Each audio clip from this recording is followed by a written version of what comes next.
Three, two, one. Okay, I think we're live. Hello, people. Welcome back. Another watch party, another Friday. I think Sam took watch party too literally. He's at a game right now. He got confused about what we meant. And, well, I guess, I don't want to spoil anything, but let's just say Sam won't be on the call right now. Later, I don't know. Again, I don't want to make any promises. Right now, there's no Sam. We are just hanging out, watching a college football Friday matchup. We got... I don't know if it's going to be an exciting matchup, if it's a high-powered matchup, but we do have star power on the stage tonight. The Heisman favorite is playing Cam Ward, quarterback for Miami, and I guess I didn't even know what his odds were going into this season as well, too. Somebody in the chat, let us know what Cam Ward's preseason Heisman odds were. But right now, he is he's the favorite, so I guess he's clearly the favorite, but I don't know if he's borderline.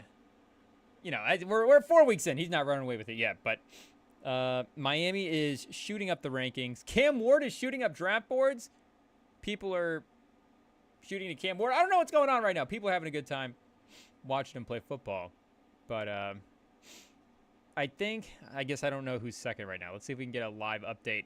Heisman odds going into the weekend. Was there a game last night? I think there might have been some Thursday night action this week. And there's another game as well, too, going on right now. I think Washington is playing Rutgers, maybe? I was going to say, college football's broken right now. The conferences we have to still get used to. Washington's in the Big Ten. So that's a Big Ten matchup. But, yeah, Cam Ward plus 350. Jackson Dart 5-1. Milroe plus 750. Nico 10-1 for Tennessee. Our boy Nico is fourth. Who would have thought that out of that recruiting class, the top two quarterbacks, one of them would have been fourth in the Heisman odds this year, and it wouldn't have been Arch Manning. It's our boy Nico. I guess, we wouldn't have been totally shocked because we like what we've seen from him for a long time. But Miller Moss dropping down to 23-1. A three-way tie with Will Howard and Drew Aller. Again, a run of Big Ten quarterbacks. USC is now in the Big Ten. Travis Hunter 16-1, but this is Cam Ward's award. It's the Cam Award. The Heisman Cam Ward, I don't know. We'll workshop the pun, but it's his to lose at the moment. He's on stage tonight, and I was looking at some of the yardage numbers as well, too. I don't know if I'm just used to seeing what the NFL's been putting up this year, and, the college numbers, sometimes you can get a little more stat-heavy guys than compared to the NFL. Obviously, the high-end college records are more than the NFL records. Like Bailey Zappi, his season at Western Kentucky was more prolific than any NFL season. But especially this year, Caleb Williams is the first quarterback of the season in week 3 to hit 300 yards for a game. I mean, there's something going on. So I don't know if it's in comparison to that. Oh, they're comparing Cam Ward to Andre Ware right now from his Heisman season. We don't like to see that for the NFL comps. We're looking at Andre Ware's name again due to the Bryce Young circumstances. If you guys haven't watched the RIP Bryce Young yet. But I don't know. I have a little more hope for Cam Ward than that. And I honestly, like I said in that Bryce Young episode, I didn't realize how bad it had gotten for Andre Ware. And I don't know if we have to do the Wikipedia deep dive and see if there's extenuating circumstances to why the man didn't play a lot outside of just on the field stuff. Somebody can catch us up with that in the chat. If they want to lay out the Andre Ware bio, if there's something we're missing. But I was looking right before this. On Tankathon, Cam Ward is ranked 28th on their big board. He's projected right now on Tankathon to the Steelers at the end of the first round. So that's interesting with the way Fields is playing. I mean, the Steelers are at the end of the first round because of Fields. So would they be replacing him with the quarterback there? But maybe there's some contract stuff. Again, just the idea of him now being in the back of the first round 4 games in. We got the opening kickoff, just went out of the back of the end zone.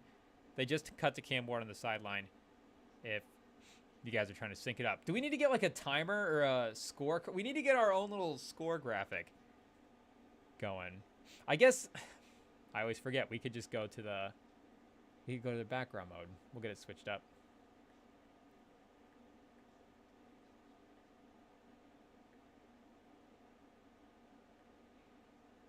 Here we go. If we don't update it, will ESPN actually be in sync with our game when it catches up? We might have to refresh the page just to get it kickstarted. But Cam Ward's going to get the ball first. We didn't watch the coin toss. I didn't see if that was a choice that Virginia Tech made. I don't know if that's a choice I would make. But looks like we got incomplete. Oh, it didn't work on the first down. But Cam Ward was the only player from Miami, and Tankathon only does a top 100. But still, I mean, that's, 3 rounds of the NFL draft. And I get maybe everybody from Miami's not eligible this year. I don't know admittedly don't know the grades of their starting lineup of their players. Ooh, we got a little quadruple bunch on the line of scrimmage, and that screen was pretty obvious, but still picked up 7. Gonna get him to 3rd and manageable. I mean, if that's why Cam Ward's the Heisman right there. Bubble screens. Bo Nix almost won the Heisman last year off of bubble screens, but Jaden Daniels won it doing the complete opposite. So maybe, and obviously, if you guys look at the Cam Ward numbers, that's not true.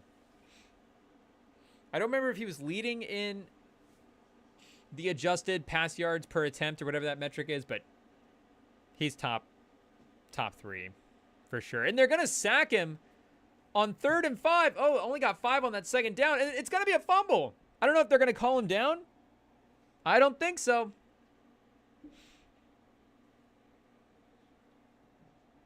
Let's see. They're signaling for something. Oh, are they going to try to signal incomplete? Was he throwing it? I thought maybe the defender just tapped that out from the pause from the back, but intentional grounding? You got to get punished for that. That's no good. Knees down. Just call it a sack. It was not one of the guys they were talking about pregame, though. Virginia Tech has a player, number 52. I saw his number. I can't remember his name. But they were saying he's one of the best pass rushers in the nation this year. So we're going to keep an eye on him. We'll look him up here in a sec. See what grade he is. Now we're getting to the point where it's like, I guess if we're doing it for sports, it's okay. We'll see when he's eligible for the draft, but I assume soon. And other than him on Virginia Tech, the linemen, both of their corners were ranked in the top 100 in Tankathon as well, too. So this might be a little bit of a defense to throw at Cam Ward here. Again, we see the stop on the first drive, a 3-and-out. And again, looking at the Miami team, Cam Ward was the only player in the Tankathon list, the top 100 list for Miami.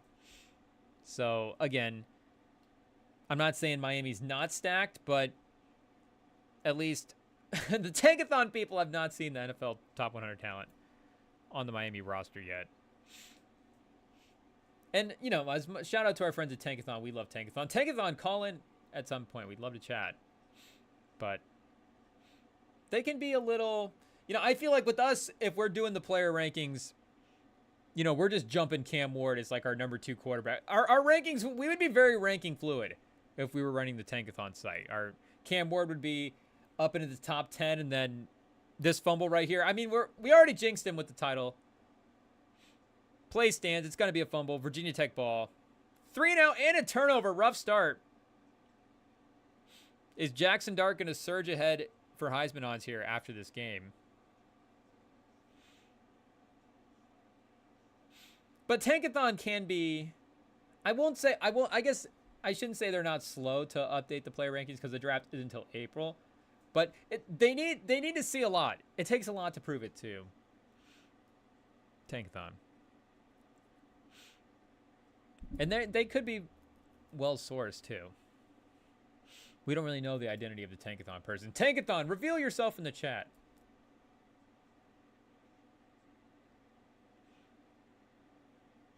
I didn't see anybody from their offense, though. Virginia Tech as a draft guy. Just doing a quick Google search, and then I don't know what we're going to get really from the quarterback position either, looking at the numbers here. But it's not going to matter to start. Cam Ward's already losing on the turnover battle.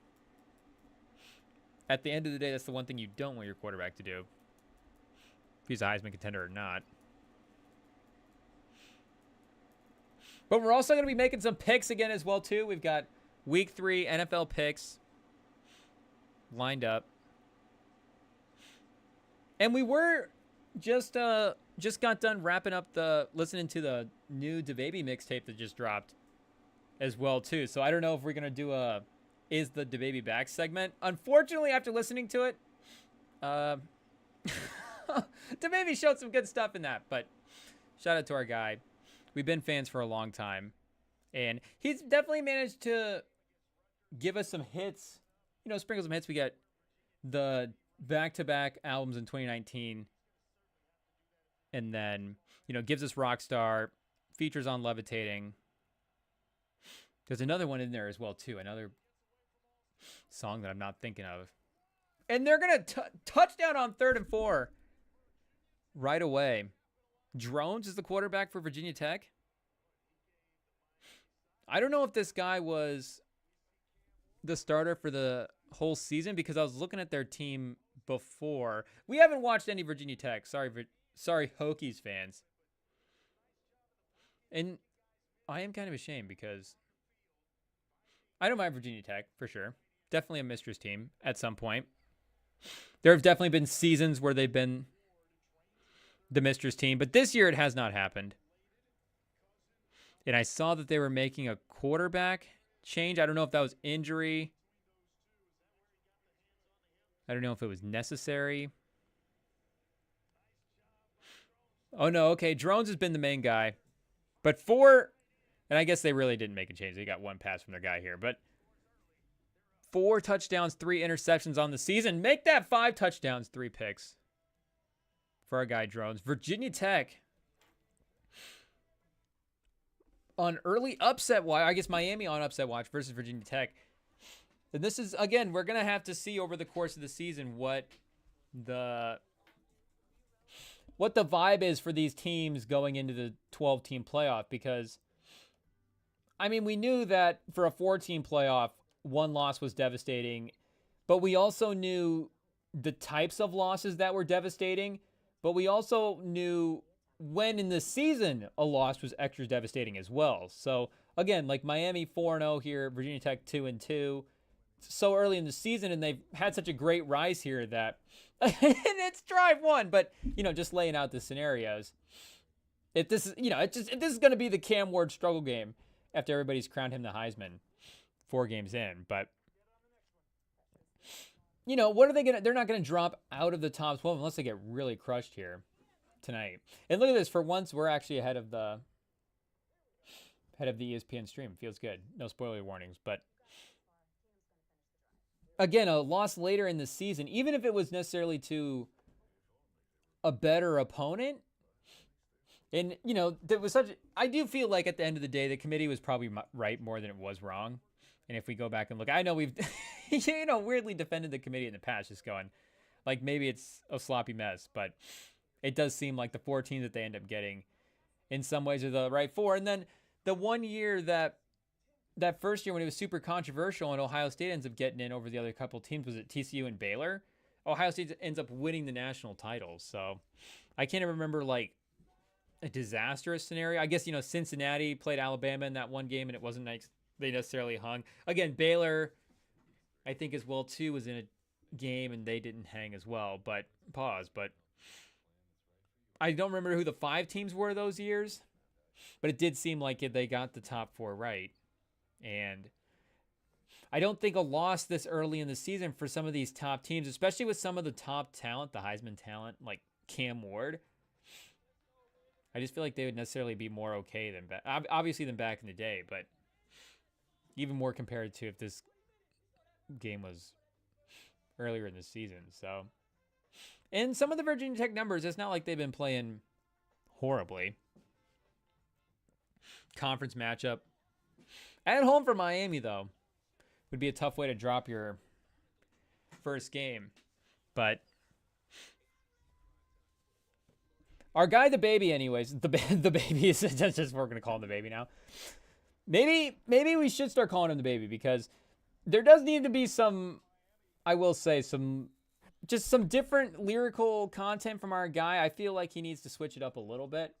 Feels like he's been kind of doing the same thing for a while. So maybe that's just his lane. Maybe he's doing like a Future thing, because I mean, if you look at sort of the work ethic approach to it, because not, and this is not a necessarily to discredit anybody putting out a ton of releases, but it does seem like some guys can value the quantity over the quality. And I'm not saying that he's necessarily doing that. Like, I don't think Future does that at all. But, even Future's been in a weird place, like we were talking about with that last mixtape that he just dropped, where I think his status in the game has risen, but I don't know if his music has necessarily gotten better compared to his old stuff. I mean, he's, I Never Liked You got nominated. We Don't Trust You, like we've said, is going to be in the running. And there's still classic, banger songs on those albums. And I guess that will be classics, and that'll be in rotations for a long time. And the moment that We Don't Trust You ended up affecting or causing in a way is going to be historic in that sense. It's always going to be remembered for being a part of that. But I don't know if you would put these last couple of Future albums up, even mixtape Pluto, again, like solid, some good songs, Teflon Don, like there's going to be some rotation songs in here. Ooh, Cam Ward scrambling around. It's going to be 3rd and short again.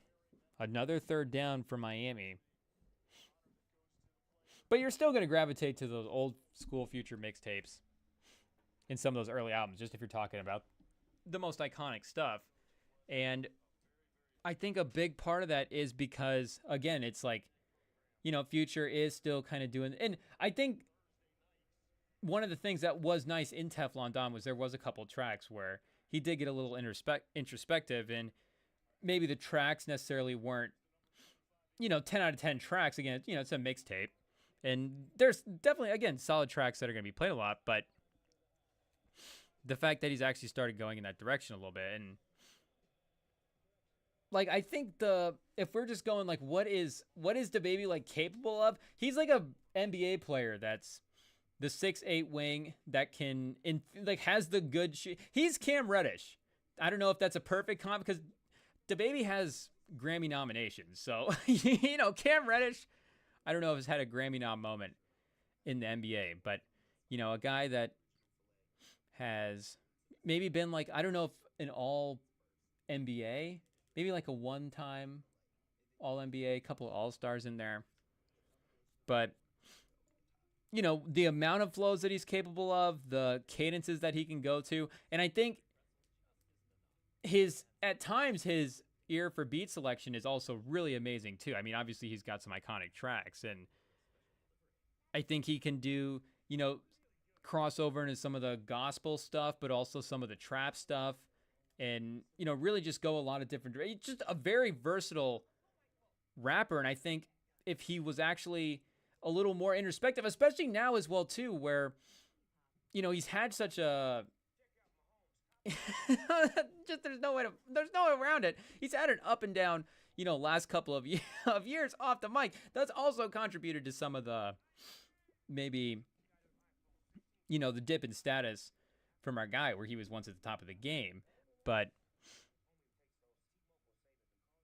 now, after all of that experience, like, you kind of want to see what his perspective on it, that is, his growth and pause, and, where is he at after going through all that stuff? And he's still, and it's still fun to listen to. And again, there's a couple of songs off this latest mixtape that are really good. One of the songs, it's like, this is, one of the better songs that I've heard this year. It's really gonna be a rotation song for a while. But just as an overall experience, it's sort of, lyrically the same thing. And again, even you can't do that to some extent, but I think maybe like I guess we kind of already just said it with Future, but there's also a reason you gravitate to that younger stuff too, because it's just the nostalgia of where they were at in their careers, the status, and again, like, Future status is probably higher at this point, but and objectively, some of the older DaBaby songs are going to be better than the newer ones, but you're not going to go to these newer ones over even some of the deeper cuts on some of the older albums. Just, I don't know, it just makes sense for a younger guy to kind of be in that place. But we'll see. I mean, I feel like, I guess we haven't done a lot of reading up on what the DaBaby's plans are in terms of his next album release. Again, this one technically goes down as a mixtape. His first mixtape in a couple of years. He's had a bunch of like EPs and stuff, and again, an album or two, but we still have a lot of stock. And again, there's still that. Let me see if I can pull up the title track here. Oh, here's the pass rusher that they were talking about. Ryland. We're going to have to go back. Powell Ryland, Antoine Powell Ryland, 6 sacks. So he leads college football in sacks right now. On 3rd and 1, is he in the mix again? I think they stopped him. I don't know if it was Powell.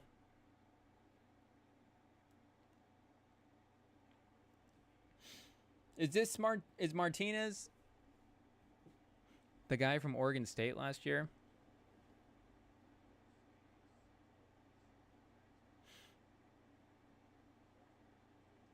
He is. So Miami has the former Oregon State running back. You know we have a ton of stock from that Oregon State team.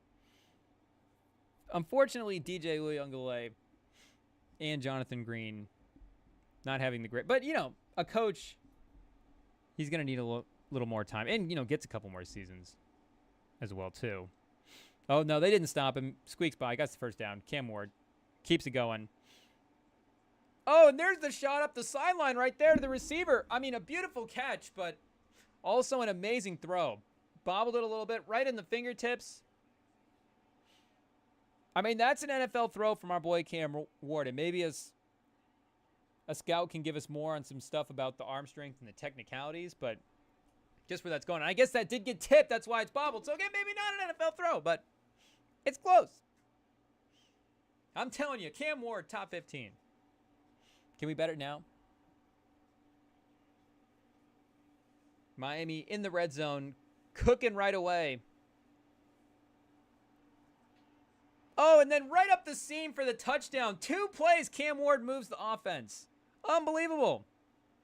There we go. Cam Ward is back, erasing the mistakes. He's Josh Allen. I was going to say, he's Josh Allen and Lamar Jackson into one. I don't know if we're going to get canceled for saying that, but the man is definitely becoming one of quickly our favorite quarterback prospects. And it's going to be a fun class this year. I guess, you know, we still got to spend some more time with watching Carson Beck. You know, falling in love with Carson Beck, the prospect. But Shador, you know, we have the stock. We're buying up. I mean, call it into the account now. We're buying up Cam Ward stock as the game goes on.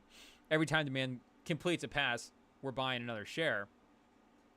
But Quinn Ewers as well, too. I mean, the Michigan thing, I don't know if you guys are going to call me biased after the fact that it was the Michigan game that turned me on to Quinn Ewers. Pause. But, I mean, the man was just brilliant in that. And, again, like we just saw, the Michigan defense is good. Like, Miller Moss and the Lincoln Riley offense is a good offense. They just had a hard time against that Michigan defense. And Quinn Ewers kind of carved it up. So, you know, I think at this point, we've gone from will Miami drop out of the top 12 of the rankings to Cam Ward is in the top 15. This is the watch party, people. You're here to enjoy the ride and just the ebbs and flow of the emotions of the game. But it does seem like we're on pace for those 4 guys to be in the first round. And let's see if anybody else as well in the mix. I mean, Jackson Dart. Is Jackson Dart going to be a first-round quarterback? Once you get to 4 quarterbacks in the first round, it just, do teams want to start taking the 5th guy off the board? And, you know, you get to a point where you really do have to be like the Broncos last year. Like, that's about as desperate of a team for a quarterback that we've had in a long time. That wasn't at the top of the draft as well, too. So, kind of have to have a weird set of circumstances where you somehow won enough games to not be in the top 10, or top 15-ish, but still, like, desperately need a quarterback. And I don't know if Nussmeier, who continues to put up good stats this year, I don't know if he's broken into the draft level circles yet.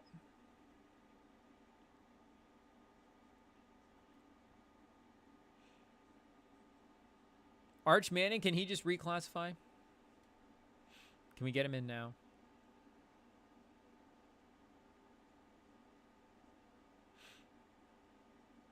So Jackson Dart is in the mix for this year's draft, but Tankathon's got him at 47 right now. They've also got Milroe, Miller Moss, Drew Aller, and Connor Wegman still in the top 100. We'll see if that lasts up until the draft. We'll see if he's in the draft. I don't know if that's a he's in there by necessity thing. Drew Aller as well, too, going top 70. I mean, you know, the man's having a good season with some of the efficiency stuff, but would be a bit of a jump. I could see Jackson Dart making a rise up a little bit. Maybe he's a day 2, top of the second round type guy. Milroe. I guess if Milroe's really impressive again against this Alabama defense, which is going to be a crazy game, obviously. If he's super impressive in that game, maybe he becomes like a, ooh, is he a first round type guy? Because he's a little more, I guess, a little more technically proven than Cam Ward. He's been in SEC championship games, been in some playoff games. I don't know if you're looking at the Michigan tape and trying to talk yourself into him as a draft prospect. But he's been in the moment. And again, for this year, he has a chance to, from a quality standpoint, redeem himself. And then, you know, his resume of being in high moments, maybe that outweighs Cam Ward's. Oh, and then a tip pass by the Virginia Tech receiver is going to turn into an interception by Miami. And the quarterback who going into the season was 50-50 touchdown picks, threw that touchdown early, right back with an interception in the first quarter to even it out. And quickly, the fear when you're watching a 7 seed versus the 7 ranked team in the nation versus the 2-2 Virginia Tech, it could get out of hand. Could we start just getting into the picks? Start rattling some off. We may be out of here by the third quarter, folks, if Miami keeps this up. I guess we're just in it for as long as Cam Ward. We can't even finish that sentence. We're watching the game as long as Cam Ward is playing. So if it's a close game and Cam Ward is in it for the entire time, then we will commit. Rolling out to the sideline, throwing back across his body. It's going to be incomplete, a little risky. The man might not be, you know, Lamar with the arm strength. We'll continue to watch here and see.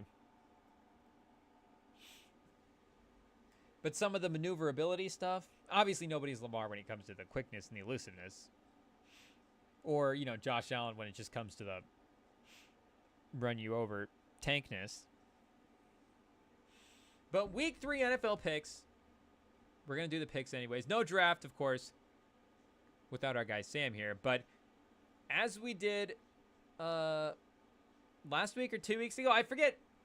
I think it was last week that Sam was out. But we ranked the games in terms of importance for, I guess, kind of the short term, but also, the bigger picture importance to the season. So the most important game, week 4, for the NFL. I'll tell you right after this third down. We got to start working on our Greenberg skills. 3rd and 1. Under center. Are they going to quarterback sneak it from this far out? It's almost 3rd and 2. Nope, it's a run straight ahead. Oh, they fooled me. He's wide open down the field. And it's 14-0 off the turnover. And not only is Cam Ward going to stay the Heisman favorite, if he keeps this up, it's just going to continue to rise. Maybe we're right. Is 500 yards on the table. He was at 450 last game. He's going to have a Heisman moment at one of these points. And, 450 is pretty close to that.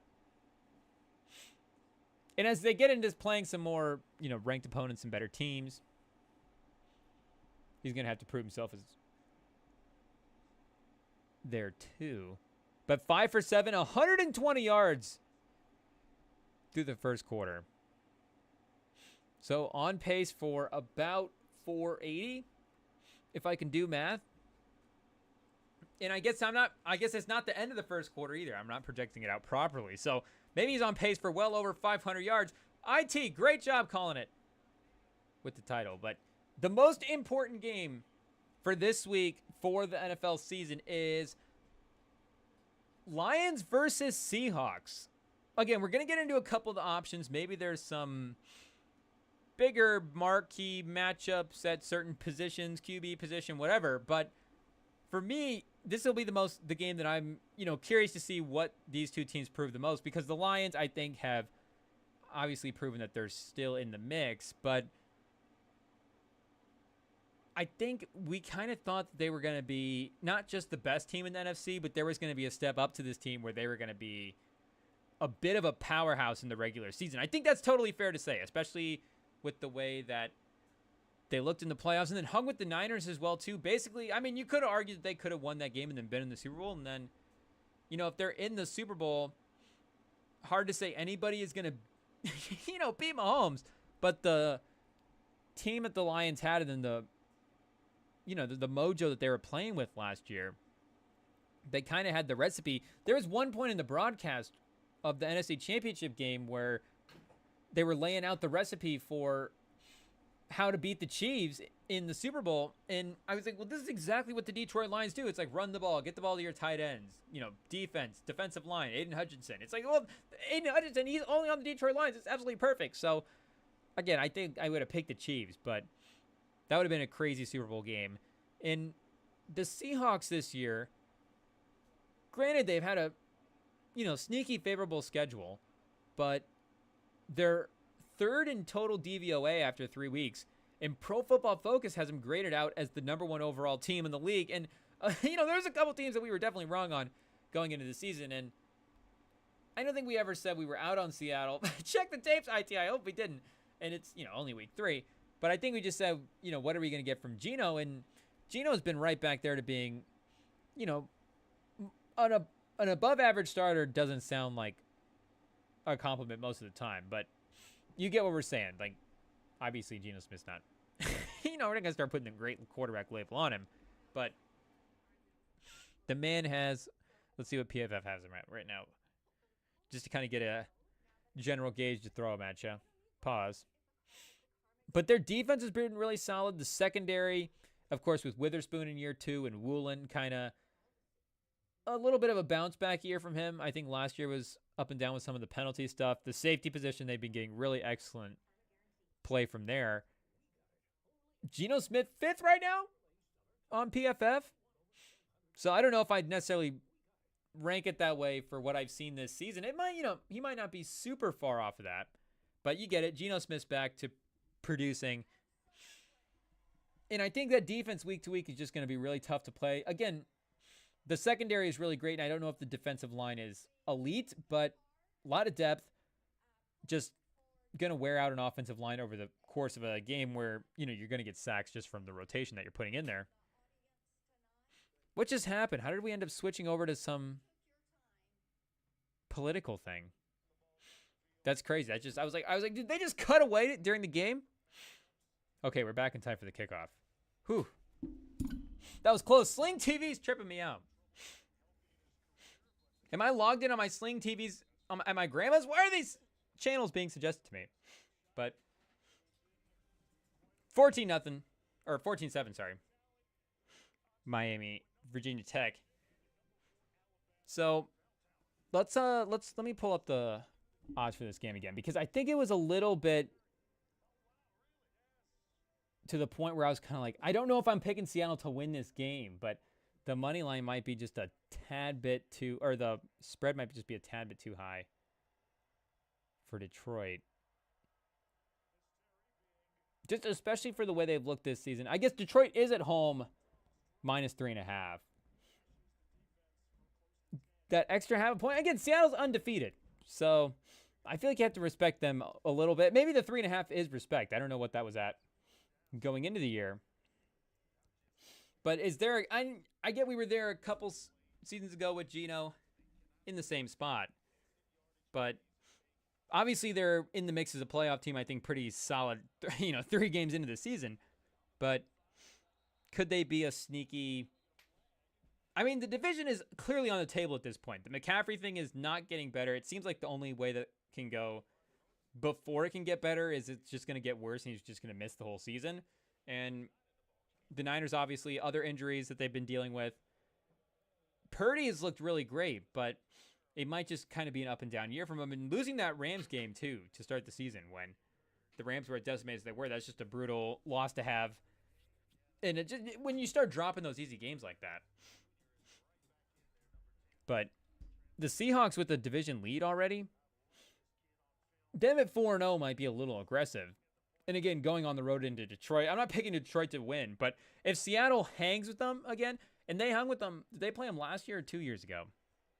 I forget. But if they hang with them, then it's, Seattle is now, not only where do we have to be back in on Seattle, but maybe we actually have to start taking them seriously.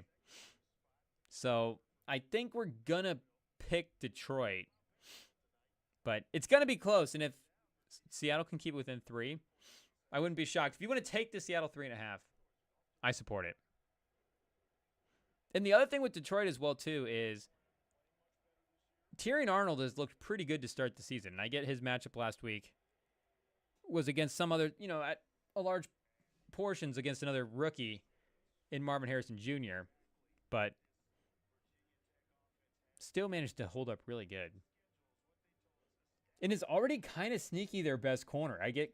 I still like Carlton Davis. Maybe kind of a rough start to the season. But Arnold's been just a real solid, more so than a win. QB sneak tush push. Virginia Tech driving for the first down. Forgive me, people. I'm going to adjust the AC. Give me a quick sec.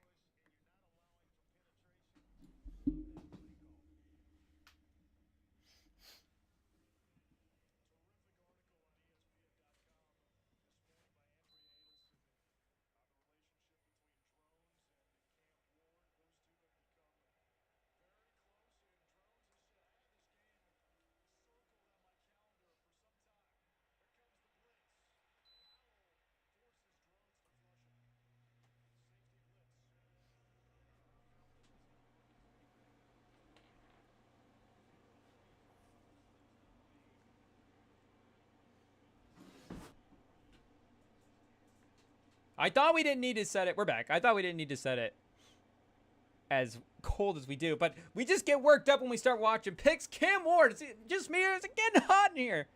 The man's put up 2 touchdowns in the first quarter, but yeah, the Tyrion Arnold praise. I stand on it. I don't know what the defensive rookie of the odds are right now. Let's see if he's in the mix for that. I saw Latu was still up front, so we're supporting that. And the man's been a great start to the season. Him and Verse. Verse had a sack in the first couple of weeks. And I think nobody in the class right now has multiple sacks.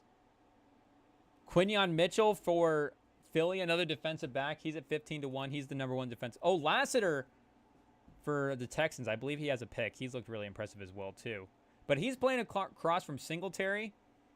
He definitely has the biggest advantage of any of the other defensive backs in the class. Newbin from New York, he's a defensive back, right? Wiggins, and then Arnold. Arnold's tied with Wiggins, so it's definitely stacked. Wiggins has looked really good as well, too. Really the kind of injection that the Ravens defenses need. Mitchell, I believe, had a turnover. Did he have a pick or a fumble? I know he forced a turnover. But I feel like Arnold has gotten the most...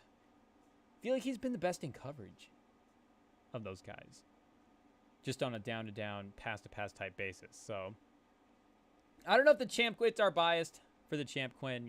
If it's not going to be Latu, might as well be the Lions. But 33-1 is kind of crazy. Maybe it's too... He would definitely need a pick or two. Definitely need to have some statistical production. Maybe a pick 6 at some point. Oh, and a big play for Virginia Tech up the sideline into field goal range. Okay, people, maybe we'll be locked in. I was speaking too soon, but the Miami offense has, outside of that first drive, just been they've taken two touchdowns in 4 plays, essentially. It's been pretty crazy, and I think Seattle might be a little banged up this week as well too. Undefeated, Detroit's probably going to be slightly more desperate, so we're taking Detroit over Seattle. The number 2 most important game of the week. Do we want to panic and do any switches on the fly? I feel like maybe we should start doing it in tiers, and then instead of like an actual full ranking, give ourselves the benefit of a doubt with a couple of these picks. But the next one, and this one's definitely kind of a bummer because of, again, injuries and what's happened to one of the teams. But in theory, this is an in theory number 2. The in theory number 2 is the Chiefs versus the Chargers. But the Chargers right now, their injury report is not good. I can't believe they tweeted it out just because, I mean, I get, you got to let people know. But maybe they should have tweeted out like a warning at some point first, because they are down for, or at least, did not practice. So that's not looking good for the game, especially we're recording this, Friday night, obviously. Streaming this Friday night live. What's up, people?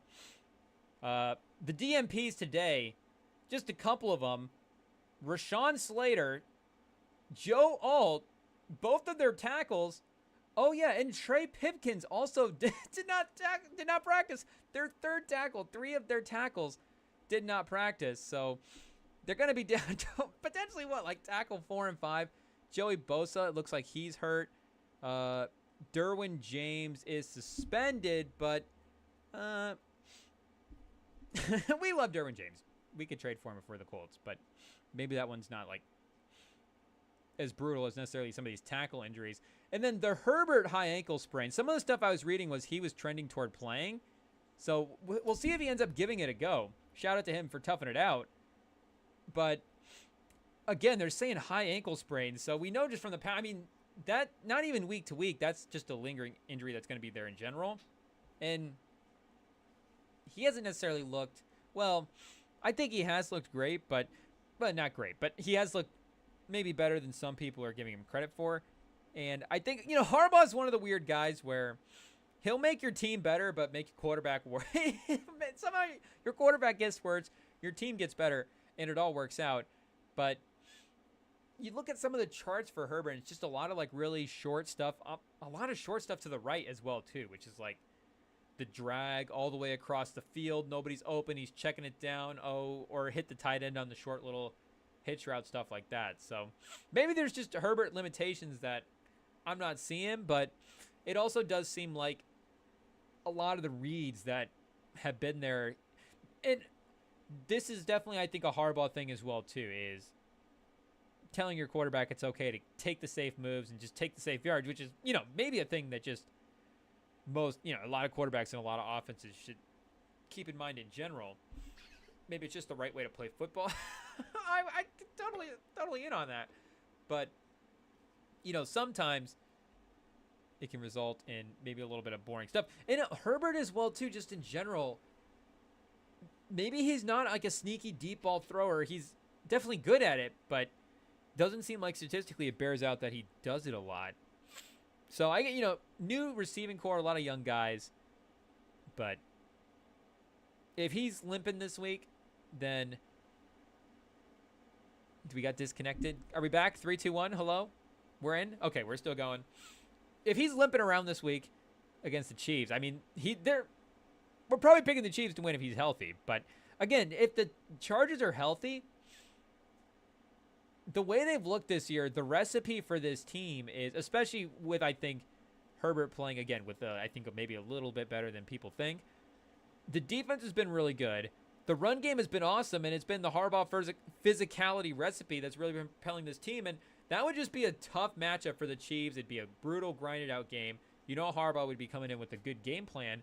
So maybe in a way, I don't know. I guess I don't know which way this goes. It's the Chiefs get to benefit, obviously, from the fact that the Chargers is decimated, but do the Chargers benefit in a little bit of a way so they hold out these guys and you get to you're not revealing game plan stuff. Now you really only have one regular season matchup with them, potentially at full power.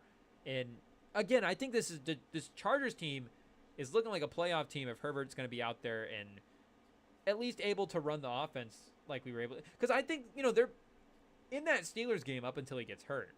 And that's probably a good chance that, we're not chalking it up as a Chargers win, but at least it's back on the table. So I think they're thinking playoffs with Herbert.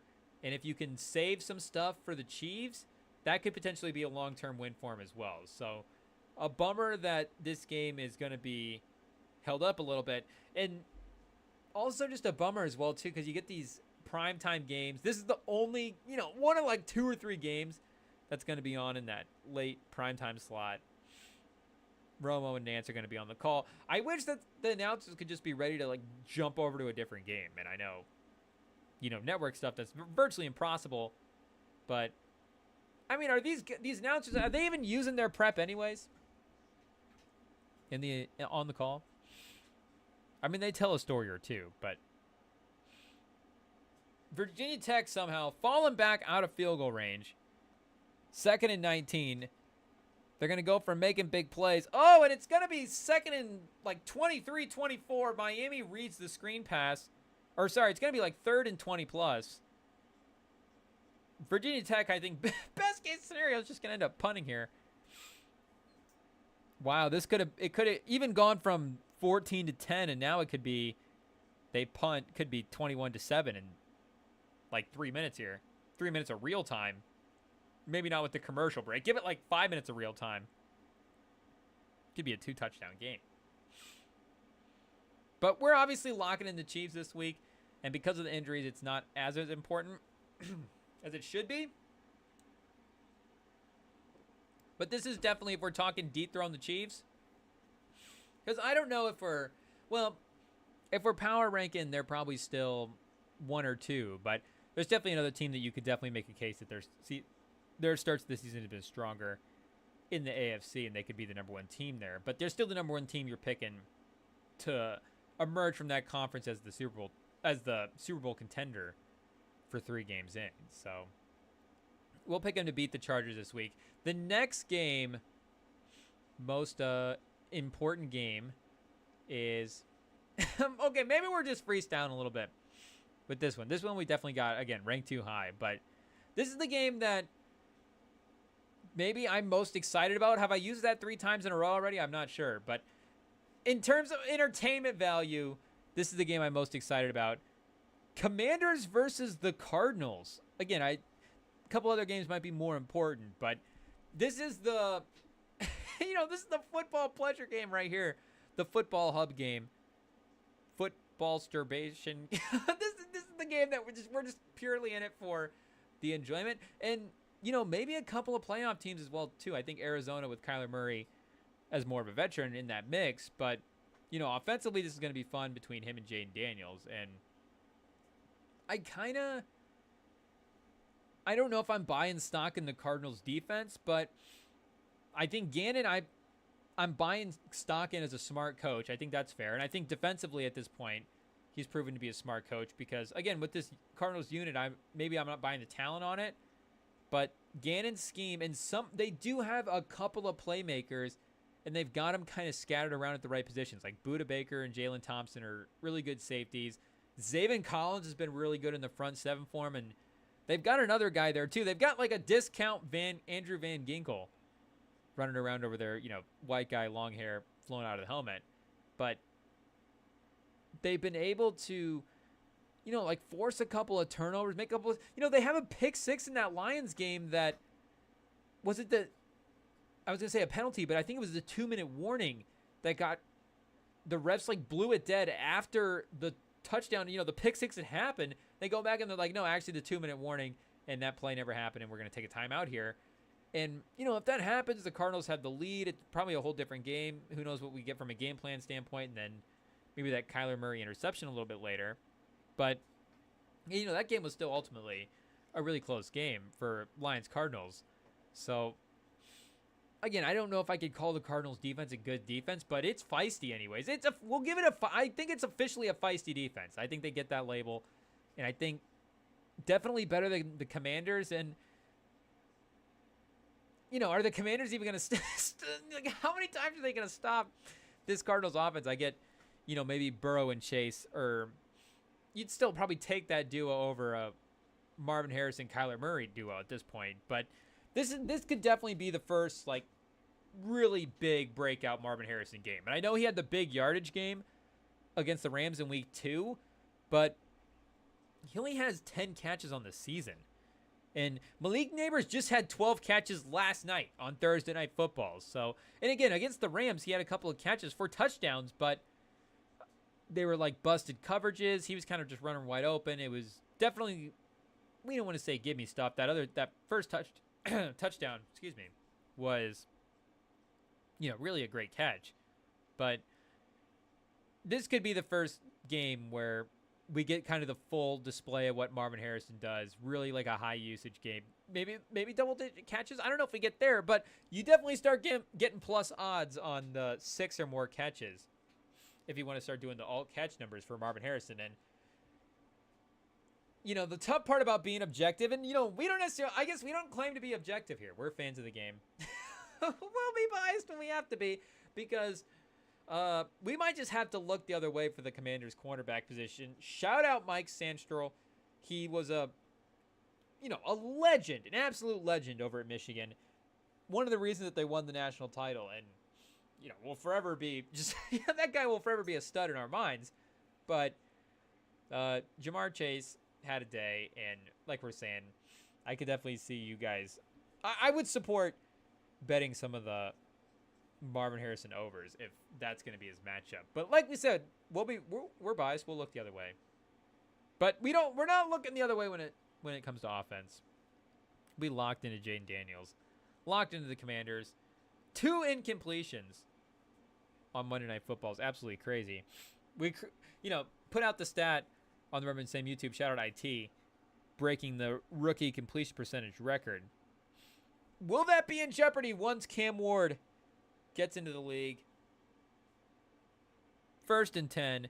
Cam Ward's got all day to pass. He makes it look easy, and he drops it in the bucket. Unbelievable touch. Pause on that pass. Who's the receiver there? Shout out. Nice little route. Matched up on the linebacker.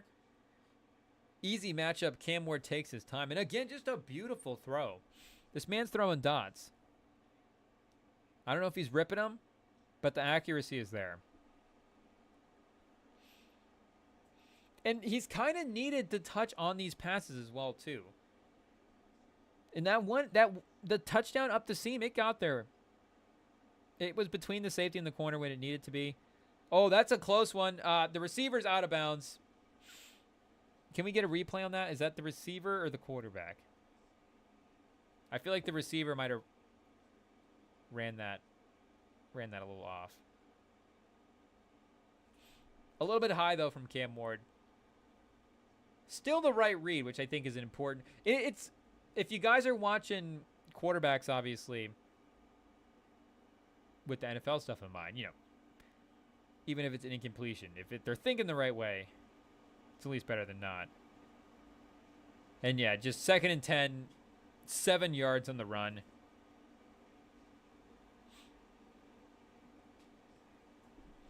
Maybe we watch Powell for a couple possessions. Powell, I forget the other part. Sorry, my bad. Michael Irvin on the sidelines. It's the second quarter.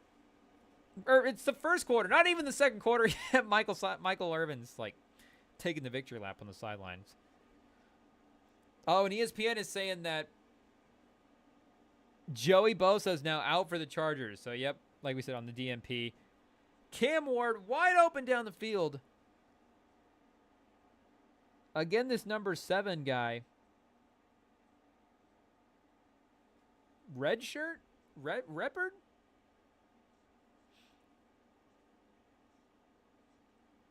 $14-0, and Miami is in position. Are they inside the 10? Yeah, they're at the 9. Average Virginia Tech's 9. Ready to score. Can we get Cam Ward his 3rd touchdown? So let's do the actual yardage check here at the end of the first quarter. This is a good way to project it out. 176 pass yards and 16 rush yards. 192 total yards for our guy Cam Ward. He's on pace for 768 yards. So our 500-yard prediction is correct. The only thing in jeopardy of it at this point is he's playing too well, and he may get pulled too early. And he may just not have a chance to see enough playing time to get to 500 yards. But our guy is definitely cruising. IT has put down tons of money, and we're hoping that he gets there. I don't know how much money that we put down on the touchdown bets.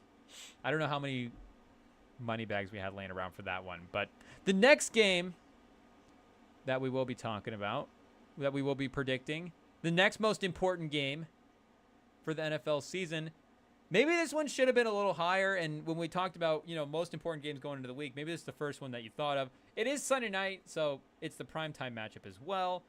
Bills versus the Ravens.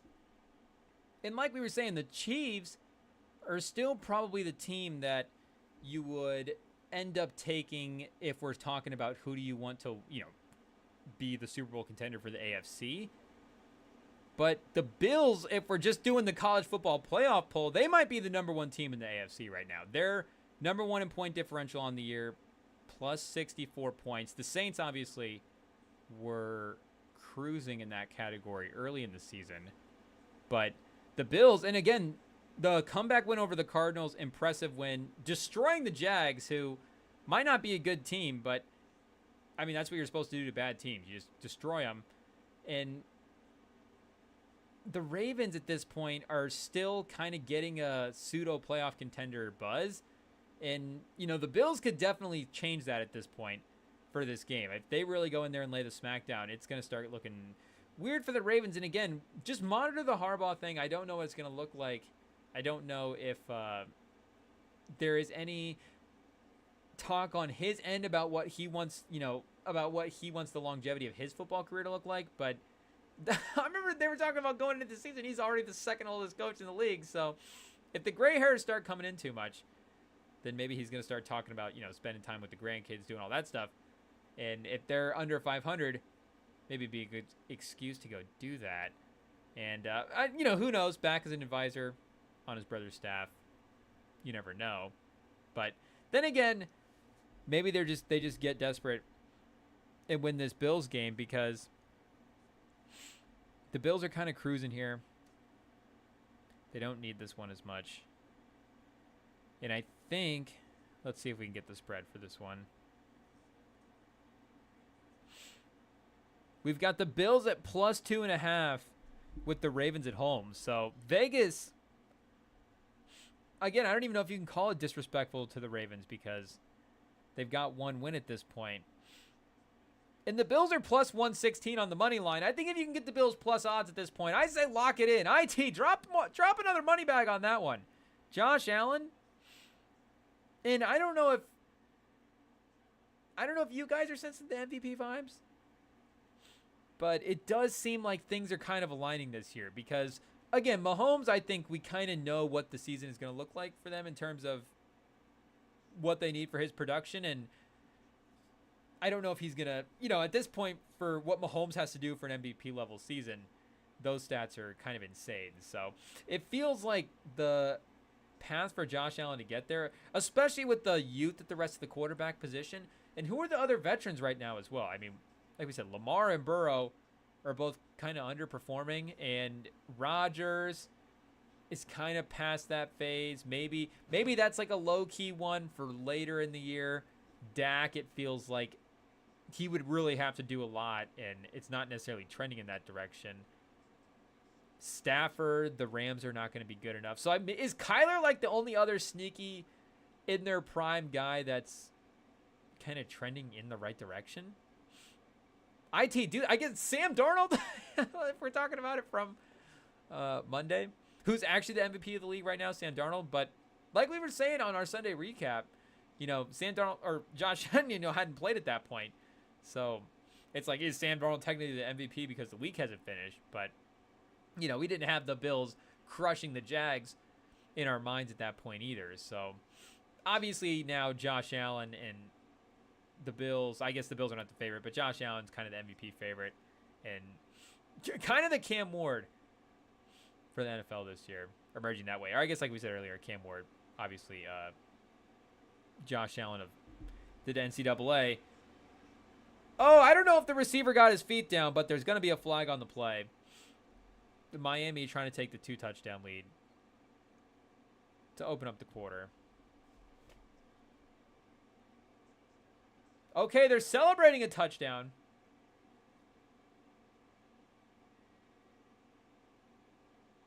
So there's a good chance that this flag is on the defense.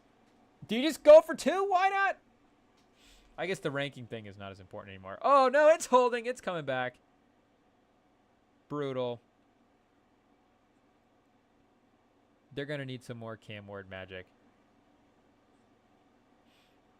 I do kind of like what I'm seeing from this receiver group, though. And like we said, we don't really know the ages of these guys to determine their draft eligibility. But maybe start putting some respect on these guys' names. So the holding wasn't on the side of Powell. Good strong rush, but good stance by the offensive lineman too. Held his ground well. Maybe we need to start writing down this tackle's name. Checking his tape. Oh, there we go. He just contained a spin move as well too. And Cam Ward just threw a pick. It's not going to be a pick 6, but it's up the sideline. A good return. So a good play by the tackle. Unfortunately, Cam Ward was not able to pay it off. Wow, so 2 turnovers from our guy Cam Ward. So very erratic, to say the least. And I think he's been pretty turnover-free this year up until this point. So maybe it's just he's due for a little overcorrection here. I mean, I'm still glad the guy didn't go to Ohio State. There was a chance that Cam Ward was going to be a Buckeye. And I know, is it Will Howard? Walker Howard? Walker, Texas Ranger? I don't know what the name of their quarterback is, but he's playing well enough for them to, be in, contention for the #1 team in the country right now. But I think having the Heisman favorite would definitely take them up another level.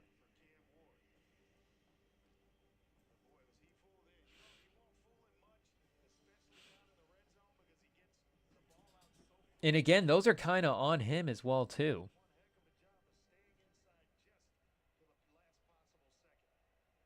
The Miami interception was off the tip pass.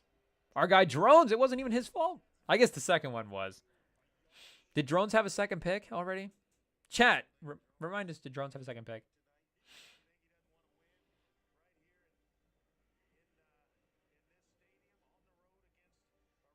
What game are we talking about? Were we still on Commanders Cardinals? No, we were on Bills Ravens. That's right. Josh Allen, Lamar Jackson. The battle for who's the second best quarterback behind Pat Mahomes. I think I'm going the Bills. Like we said, that plus money line feels like it would be kind of, I don't know if it would be quote unquote ending the Ravens season. Oh, and on 3rd and 1, a big play from Virginia Tech. They're going to tie it up. We got a game, folks. Let's go. Cam Ward is going to have to step up. We're going to need some big plays. Obviously, obviously we've gotten the big plays. He's going to have to stop turning the ball over. And, that sideline stuff, too. When we start talking about NFL throws, you never want to see, I guess you never want to see, interceptions anywhere. Middle of the field's not good, but. Does their running back have a bionic leg? Can you have that in D1? What's going on? Is that just a brace?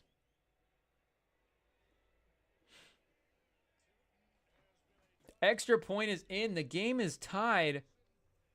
And we go on to pick number 5.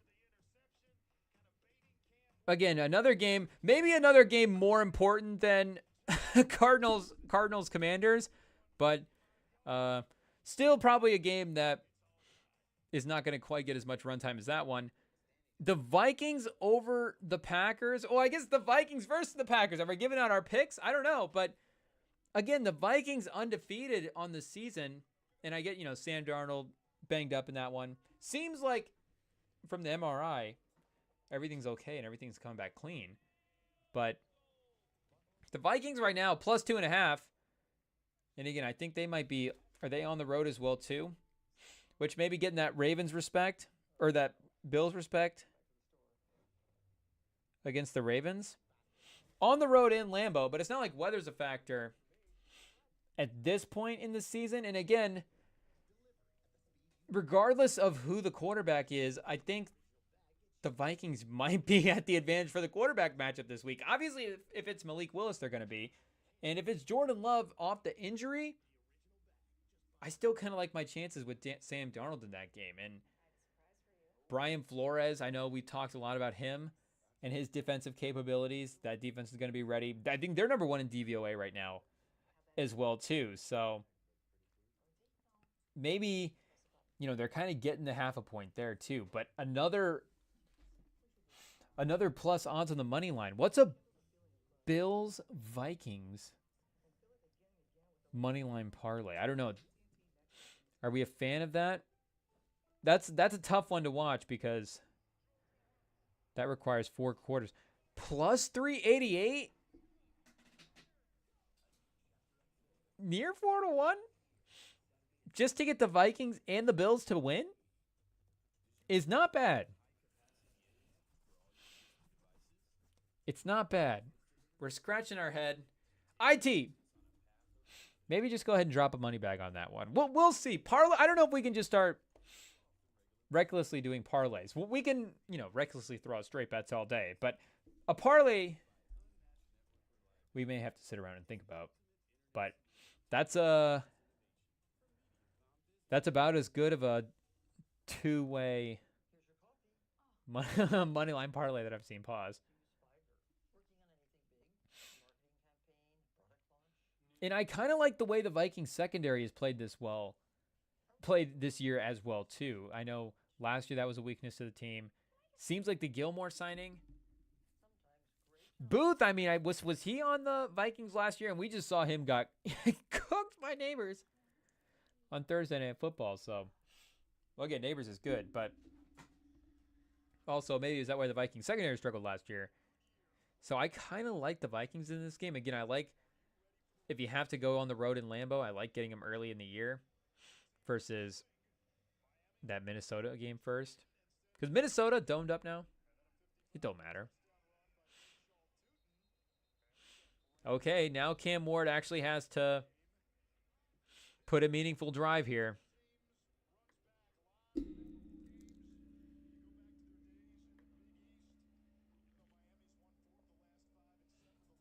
There's a stat. Okay, yeah, Miami's dominating the series. I guess that's not obviously totally surprising, but they're saying dominating as of late, which, I wouldn't have been shocked if it was like a little bit even, but I guess Miami fans can always rely on their matchup for Virginia Tech, even if they're struggling. Of course, they're not this year.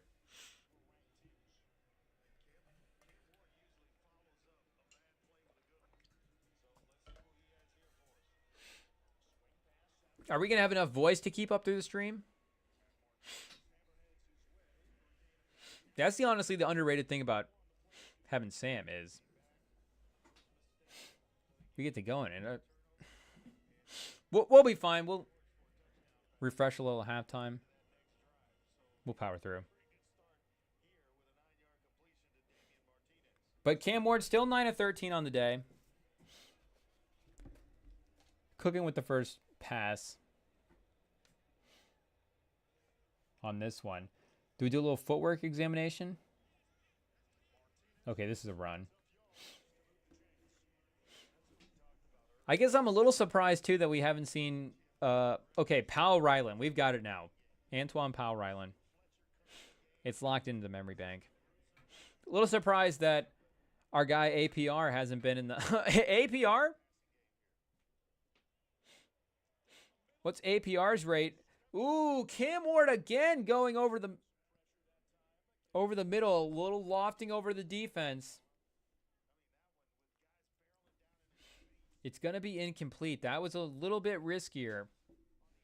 But if he had dropped it in, obviously a beautiful pass. I kind of, you know, as long as a cornerback is able to work with their strengths, I mean, that's all you can ask for. And if you don't have the arm strength to just be like cranking it into tight windows all the time, pause. I like what he's looking for. He's taking aggressive shots down the field, but he's, again, not necessarily he's not Anthony Richardson. Not everybody is. But they don't need chunk plays. You don't need your chunk plays to be 40 yards all the time, too. You get 15 yards in a play. It's amazing. But we got we got 3rd and long. And this is crazy. We got him in 3rd and long. Virginia Tech's thinking we could get the ball back and take the lead? Again?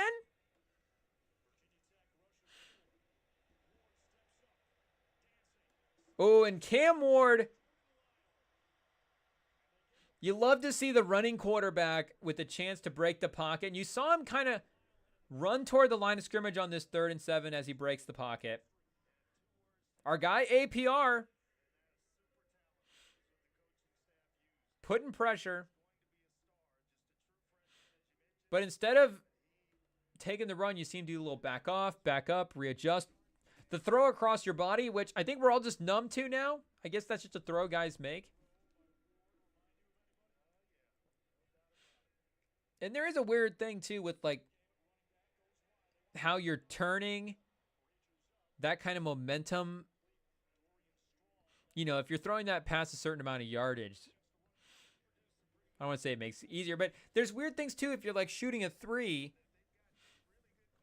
you know, you can shoot it sometimes, you know. I remember Wimby, when he was saying he likes shooting 3s running off of one leg. I remember being like, it's not like a 3 that I would take a lot in a game, but I get what you're saying. There is like a way that the momentum you can get from that can be a little bit easier in certain dribble pull-up situations. And it does seem like if you're already kind of running side to side a little bit, not running, but, you know, you maybe have a little bit more room to work with than just the pocket and you're scrambling outside. That kind of twist. And I've been seeing some stuff, too, about... Shout out to a couple of the QB pages that I follow on Instagram with the clips they post about how some of the way that they taught old school, you know, rotating on passing is different from maybe some better, newer ways to do it. And maybe that throw on the run is just kind of an over-aggressive version of that. And they're going to... Our guy, APR, with the sack on 3rd and 10. Making plays. Okay, his first sack of the day. He's earned a Goog. Our first Goog of the day. Did we start giving out Goog awards? The Give It a Goog award? Will that be our helmet sticker? We'll see if we can come up with a better name, but also just known as simply Antoine Powell. Florida transfer. Oh, been around for a little bit. His 5th season in college football, even though, again, maybe that's not as shocking as it is these days. And it looks like they're going to get a pretty decent punt return as well, too. Virginia Tech getting the ball, and it's tied. It could be interesting. And last year, 9.5 sacks for APR, so... Already showed his stud status last year, but already at 6. And 2 forced fumbles compared to 3 last year. So taking a step up as you would expect in year 5. And you love to see it. Chris Ballard, give the man a shot. We're all in. Give Latu some help because we don't need to replace him. 3 games in, it does look like the man is holding up a little bit, or a lot. But the next game that we've got down, we said Vikings-Packers. We're taking the Vikings. Let's go Eagles versus Bucks. A little playoff rematch. We're calling this one the pool cue game. This is the turn of fates game. The pool cue scene from the poker, or from the Joker in The Dark Knight Rises, where he has the 2 criminals in the room, breaks the pool cue, and throws it in the middle of the room and says, "I can only have one left." And I think that's what this game is between the Bucks and the Eagles. It does feel like, one of these teams is really going to start trending downward after this game. And I don't know if one of these teams trends upward, but at least they buy themselves a time, which is really like also being in Joker's crew. It's like, this is not maybe trending upwards, but at least I live to see another day, and I can see if I can maneuver my way out of this. But if Sirianni loses this one, it's gonna get ugly. And I know Philly is one of those places, like, I think if Sirianni is available as a head coach, I think there's a really good chance that he gets rehired. I mean, the man has, been in a Super Bowl. That Eagles team almost won, and maybe should have won a Super Bowl. It's a close game. You got Mahomes. Maybe you should have won it too. But, that team, very competitive. And the Eagles fans are just, let's make no mistake, they're a little more aggressive than the rest of the fans in the league. So they're going to be maybe a little more hateful turning on a coach than maybe it has gotten bad. But again, it doesn't necessarily seem to be trending upward. The supposed coordinator boost that they were supposed to get just hasn't really seemed to take an effect this season, though the defense did look good last week. And, the Saints offense, we'll get to them in a second, but the Saints, or the Eagles defensive line was definitely back, seemed more locked in. Like we're looking at the odds earlier, seems like they're on pace to get a really good Quinyon Mitchell season.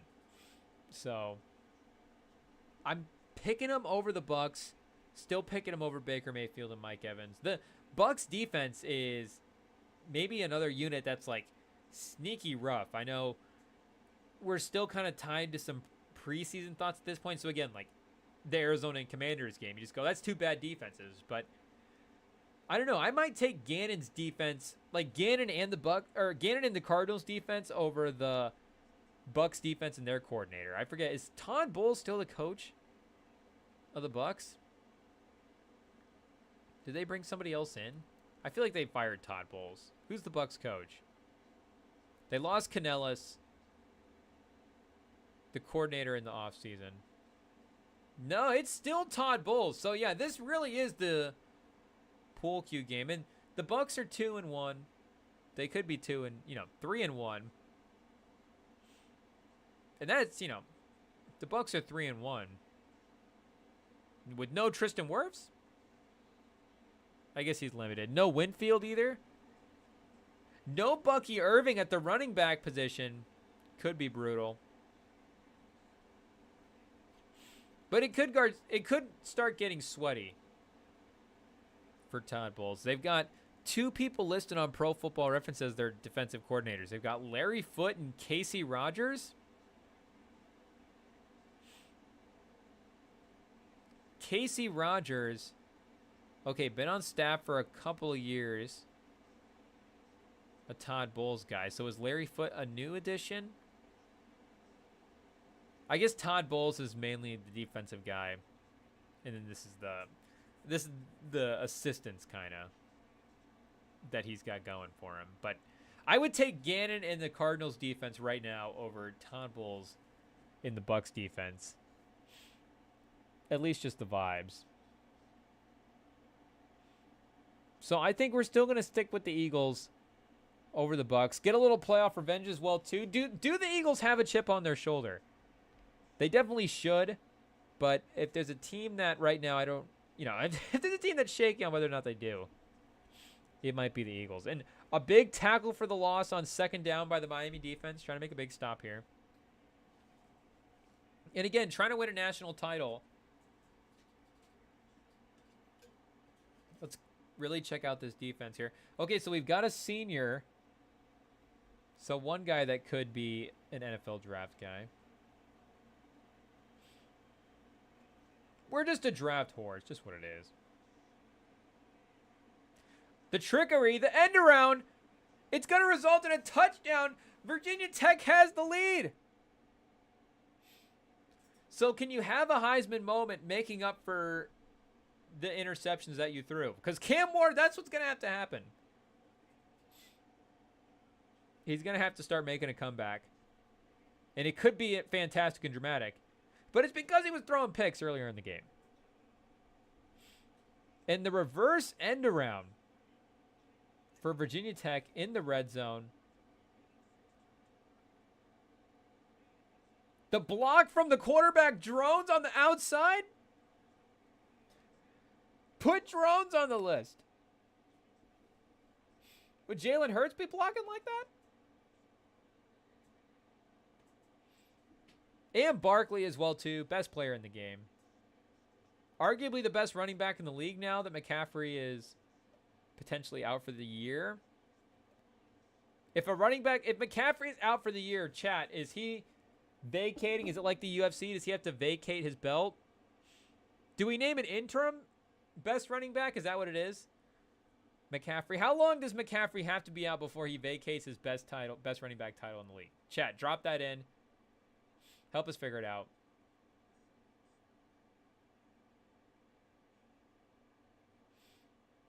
Jonathan Taylor, of course, in a contending fight.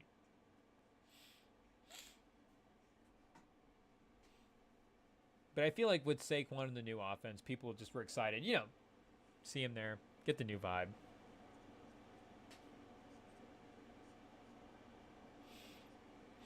I think they're solid, locked in for the win this week. But next game, we will move on here. And I guess we'll stay in the NFC South. Let's go Saints-Falcons. And if we're talking, you know, playoffs and bigger picture implications, maybe this is one of the more playoff-heavy implication type games. I guess, you know, it's a divisional game. But Atlanta has a chance to go from the worst team in the NFC South right now to maybe the best team in the NFC South. I guess I don't know with all, like, the tiebreaker scenarios. If they win this game, if they could jump up to number 1. But they would at least have the same record. They could go from 1-2, the Saints 2-1. They could both be 2-2 after this game, and would just feel like the most NFC South thing ever. But like we said earlier, the Saints still high up there in point differential right now, plus 59 points. And I don't know if I think I might actually need to see it for one more week before I say that this Saints offense can't not be explosive, because with the way that they play, you know, they seem so reliant on the big plays for the first couple of weeks that, you know, it might make sense for them to actually, you know, have a couple of games where they struggle. Like, this could just be a real hit and miss type offense type season. And I don't know if the Atlanta safeties, like we were saying, Sam was saying, you know, the defense really did hold up against the Chiefs and has held up really well the last couple of weeks. So maybe another prove it type game. Is the Saints offense legit? Where's the Falcons defense? Like, sneaky, legit. And they did invest a lot in that. They have invested a lot in that over the last couple of seasons. And again, Bates is just, if he's playing out of his mind, playing like, you know, best safety in the league type conversation, that's always going to be a bit of a boost.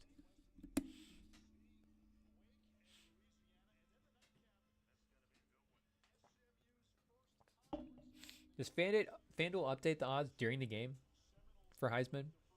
How often does it fluctuate? I imagine they just wait till after. 5:20 left in the second half, second quarter, as we get the kickoff here. So if anybody's really, well, I guess, you know, Ward is obviously playing well, but Powell living up to the hype. getting the big sack.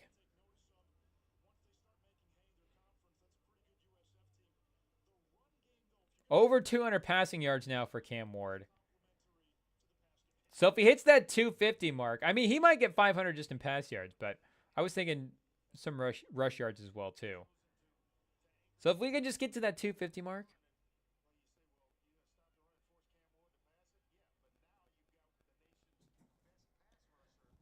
Okay, we've got Powell. Is he up on the top of the screen?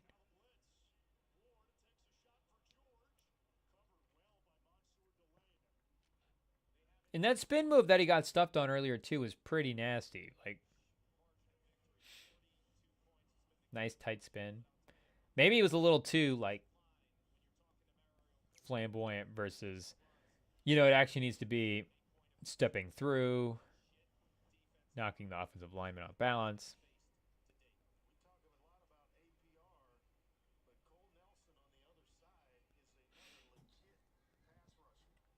Our attention. Do we need to switch our attention from Cam Ward to Powell? And I don't know if that's the pass for Cam Ward to make. Again, in trouble behind the line of scrimmage. Should have just thrown it at the feet of the running back, but instead, it's going to be a big loss. Brutal. Wow, so 3rd down and long. Are they going to have to punt again? Cam Ward. He's now again losing the Heisman odds. And once again, is Miami falling out of the playoffs?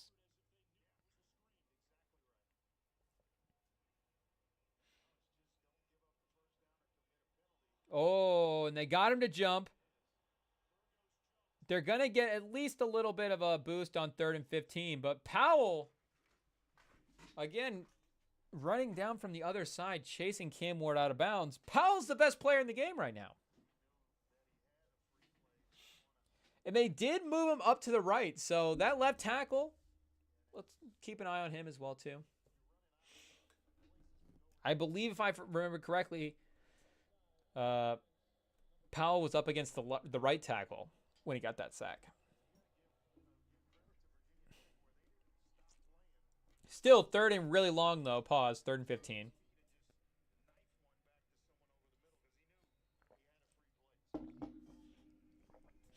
In some ways, you want 3rd and short. In other ways, you want your 3rd to be long.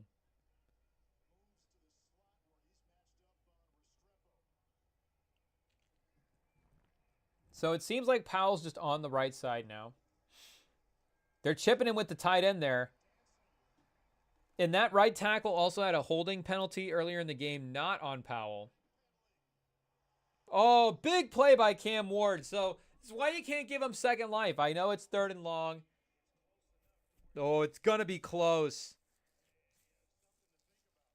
It would be an aggressive spot to go for it, but again, punting at this point. And remember, Virginia Tech gets the ball to start the second half. Miami started with it. If they punt here, even if it goes a field goal, they can start putting some points up on the board.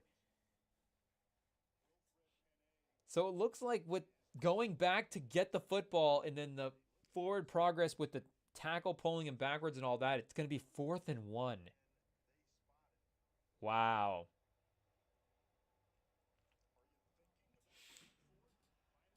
Cam Ward fighting for his Heisman life.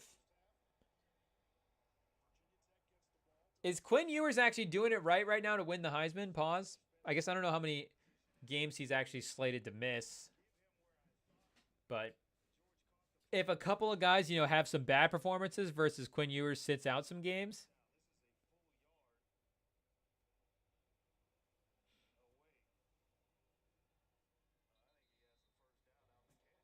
They're reviewing it right now. And I do think the spot is a little far back. The problem is the yellow line on the field. The graphic is so thick. It's like, of course he got the first down. I guess he just needs to get to the tip of it. Pause. But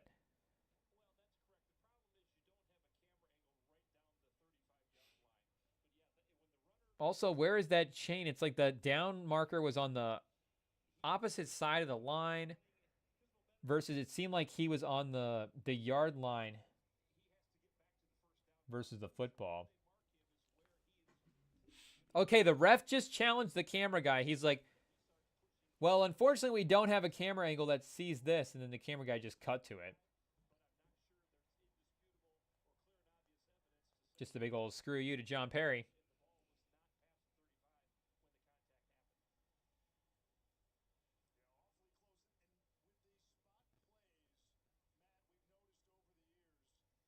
And they're going to be at about the 34-yard line. So, you know, a bit of a longer field goal if you're Virginia. If you don't get it, if you're Miami, you put them right away in kind of longer field goal territory. They only need a couple of yards. And again, you haven't really stopped the ball. We got another injury update for another game that we're going to be coming up a little bit later. A star player is out. And we'll tell you which game it just affected in our minds in a little bit. So stay tuned, people. The watch party is live. Welcome in if you're new.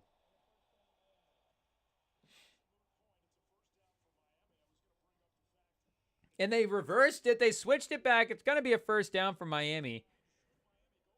Huge.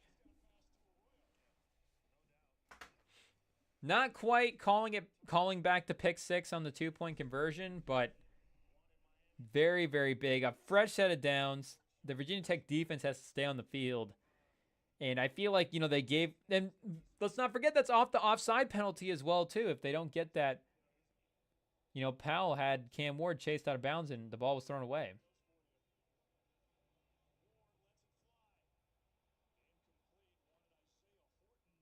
Going back up the sideline. Not having as much success pushing the ball down the field lately. You might have to, again, take some of this underneath stuff. But maybe that's for second down. That was first down.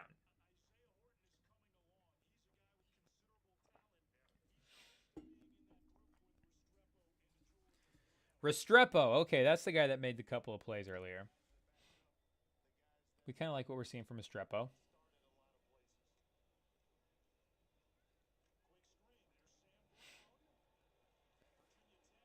So by this time they throw a quick screen, and that's not what we mean by underneath stuff, because the underneath stuff, you get the down the field routes kind of opening up the flats and the under. This was a screenplay, and the Virginia Tech has kind of been on top of the screens tonight. Pause. Like, they've read that well.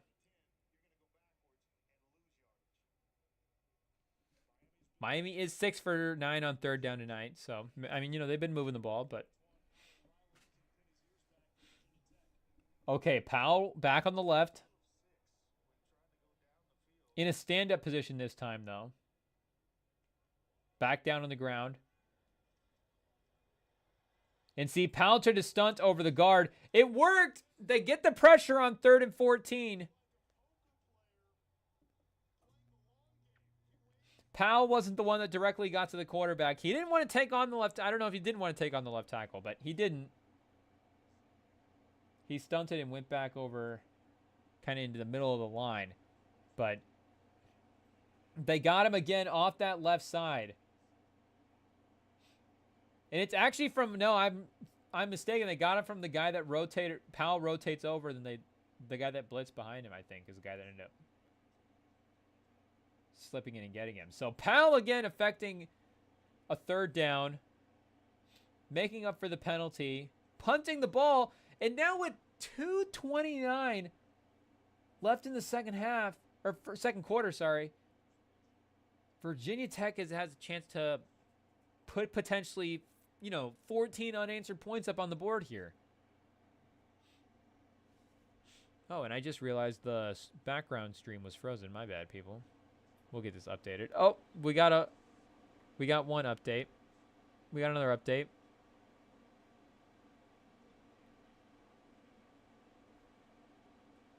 I think we're mostly back on track. So 1st and 10. They've still got to go about the length of the field. And Miami just misses a big tackle that could have put him in 2nd and long. It's still going to be 2nd and long. But they could have been behind the sticks. And now they're still at least on track in that aspect. So, you know, a little play that's really going to matter. And Virginia Tech, I mean, playing great tonight, but why have these orange numbers on the shoulder pads of the jerseys? I mean, maroon and orange is already kind of a tough combo. I know the Commanders, maroon and yellow, already also kind of a tough combo, but the maroon itself always looks good on the field. I get Minnesota's a little bit of that too. But I just try to keep that orange out of there as much as possible.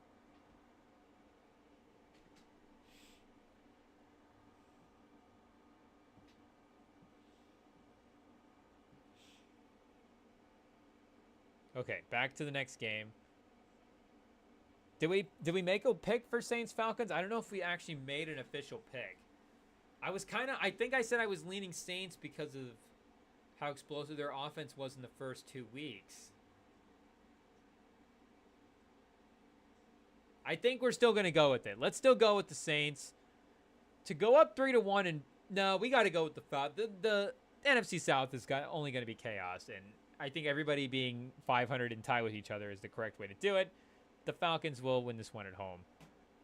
The Broncos versus the Jets. Another game where I don't know if I think the Broncos are going to win, but I do really like the money line or the spread here for the Broncos. They're getting more than a touchdown, 7.5 versus the Jets. And I don't know if the Jets defensive line has necessarily been, a menace this year. I get Quentin Williams is going to be a pain, but the Broncos offensive line is probably going to hold up well. So, Sauce Gardner, DJ Reed is a tough cornerback combo for a rookie to go against. I think they could keep this one close. It's on the road at MetLife Stadium, so if they're in MetLife, there's always a chance that Rodgers gets hurt.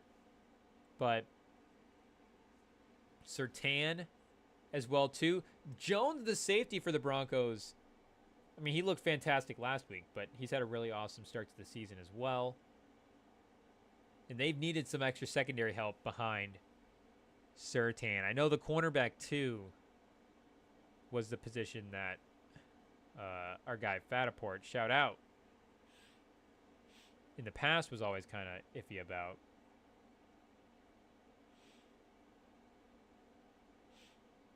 Benito, the lineman, we got a lot of stock.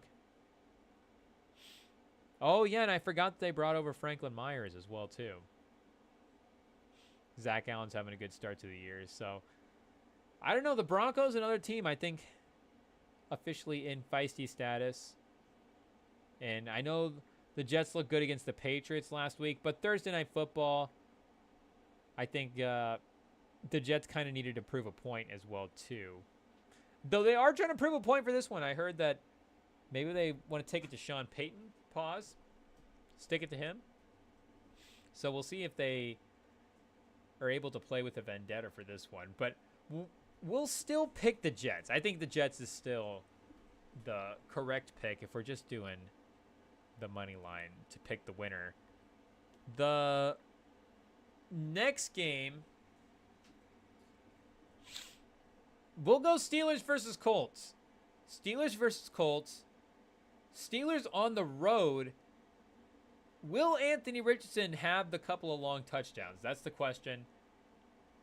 And I feel like the Steelers secondary, I know the defense overall is going to be brutal, and TJ Watt is going to wreak havoc. And can we bet TJ Watt to have an interception? He might have a pick in this game. They didn't have the defensive props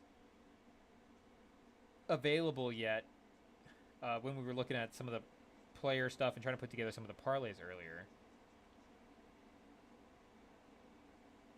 And yeah, as of right now, on if you guys are listening to the rerun Friday night,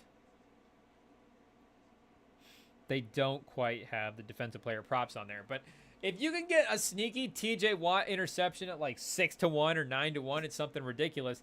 I mean, make no mistake, we love Anthony Richardson, but he is the guy that would absolutely throw it. Some kind of screen, shuffle pass, just toss it right to TJ Watt.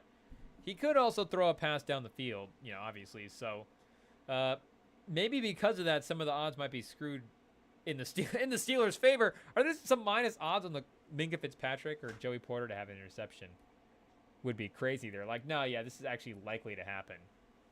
But again, I think they could secondary could definitely give up a big play or two. And Alec Pierce, who, I mean, I'm totally ready to say, my bad, buddy, you're a great player, because the man has been really, really productive to start the year and a really great deep threat. He's stretching the field.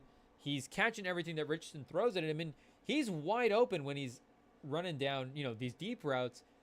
And you kind of forget how fast he is. I know he's a bigger, taller receiver, and he kind of gets the deep threat level for that way, but he's like a real speedster. Let me see if I can pull up here what his 40-yard time was. I don't want to say it was under 4.4, but I think it might have been under 4.4.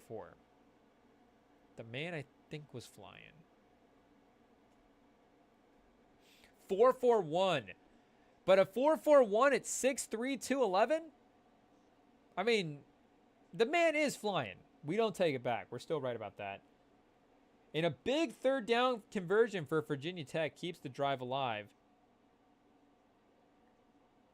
With the chance here to run out the half with the score. Drones firing down on Miami. Oh, and the Miami players cramping up. How convenient. Miami, one timeout left. They need to get the ball back because Virginia Tech's going to get the ball to start the second half. And now we've got the cramps. Period cramps from our guy. Literally, period. We're going to start calling these period cramps when a player goes down for a timeout. Are we going to get canceled for doing that? Sorry, ladies. We're not trying to make fun of you or anything, but maybe the point is, it's not something that a guy should have. Again, I don't know if we're going to get canceled for saying that either, but bear with us, people.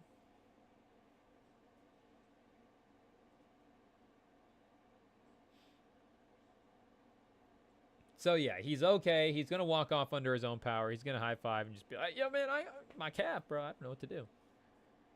He's a senior. He's been around. He knows what he's doing. It's a convincing limp. I mean, I hope he gets well soon. I don't know if he's actually hurt, but I sure wish it for him.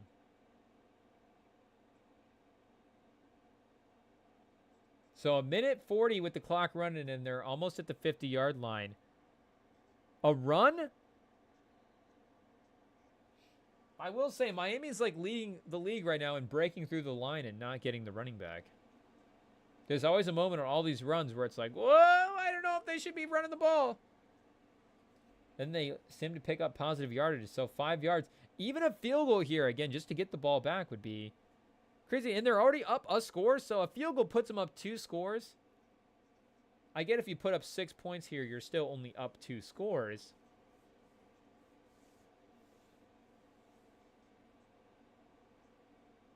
But this is kind of exactly where you want to be. And Drone's on the run making plays. He's looking like Cam Ward.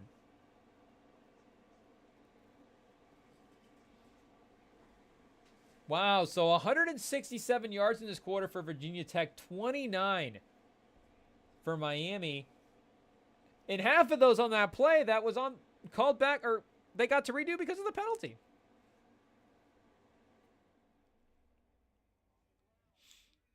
Another run, and they're just they're getting 4, they're getting 5 on the ground. I think they had that one big run earlier, but they do only have 1 timeout, so they're kind of playing for the field goal at this point. Unless they take a shot here. Now's your chance to take a shot. Yep, he's dropping back to pass. Oh, maybe that's why they're not taking a shot. It's behind the receiver. And if the Miami defenders had been playing the ball, maybe they would have got that picked off. But the clock does stop.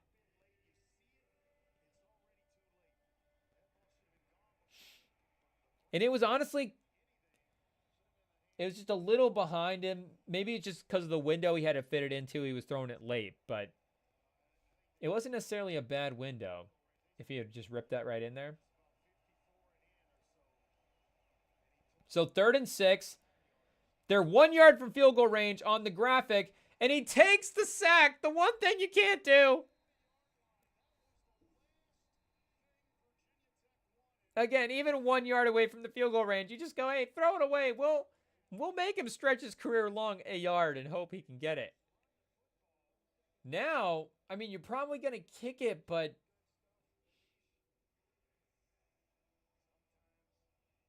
I don't know. Maybe they just go for it to run the play because if they don't feel good about kicking it and they're going to miss and give Miami the ball with 25 seconds of timeout and a couple of yards to get themselves a field goal.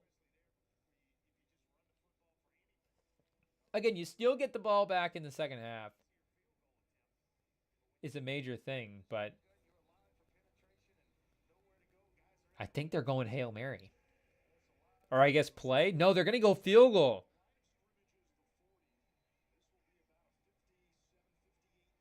$58. 11 yards longer than his career long. He's very accurate. But they haven't trusted him to kick it this long when they've needed it.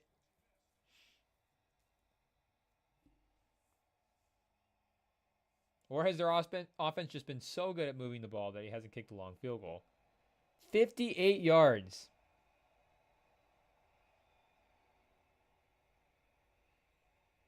Oh, splits the uprights. Buddy's good. Wow, if we want to start talking about draft, Buddy Love. His name's Love.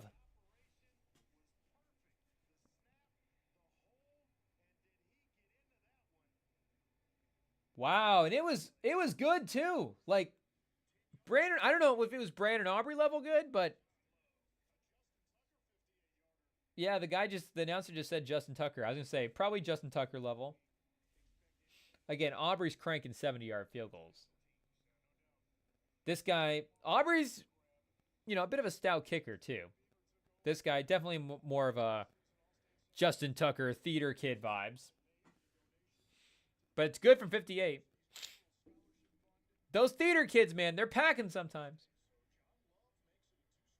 Legs for field goals, obviously. So up 10. And man, a chance to go up 17. So I guess we can't rule out Miami making a play. They have a timeout. They're probably not going to just take a knee and mail it in, I would imagine. And I guess, they could run the kickoff back here. They squib it. Oh, they almost did run it back. The squib wasn't the move. The squib kind of set up the blockers in a weird way.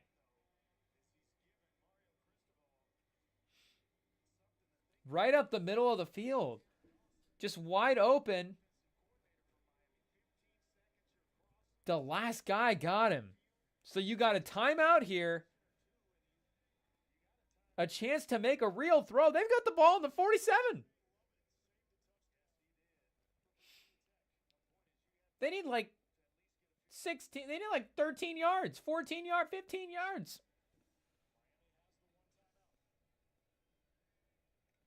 Can Cam Ward make some magic and get a little momentum going into the half? The defender slips. Oh, they get a flag. Oh, is that a biased flag? Is that a biased flag?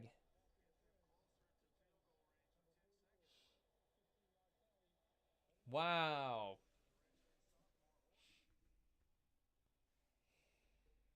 Pass interference keeps the drive alive.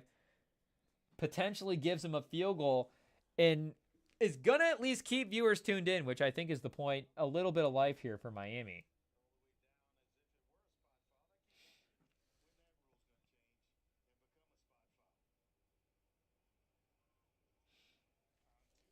I didn't see the replay. He definitely could have grabbed him. But they're already in field goal range with that reception. Wow. Right on the edge of it. According to the target line they've got on the field here. And Ward with a good pass. Just our guy, number 7. Respireto?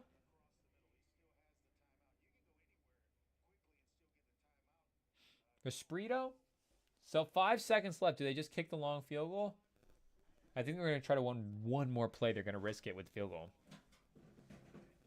Or with the timeout. They have the timeout. They can run the play.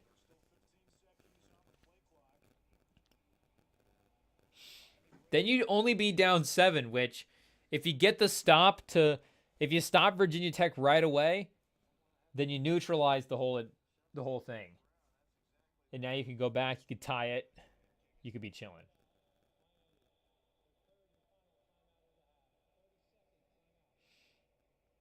So they're going to take the field goal and they're going to take the timeout right now. Or they're going to take taking the field goal right now.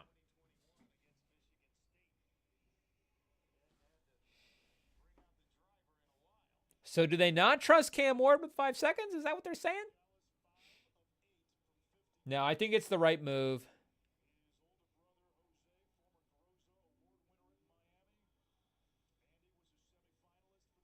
Seems like this guy is a little bit more experienced with the long-range field goals, but I don't know if he's going to make it better than that guy just made it.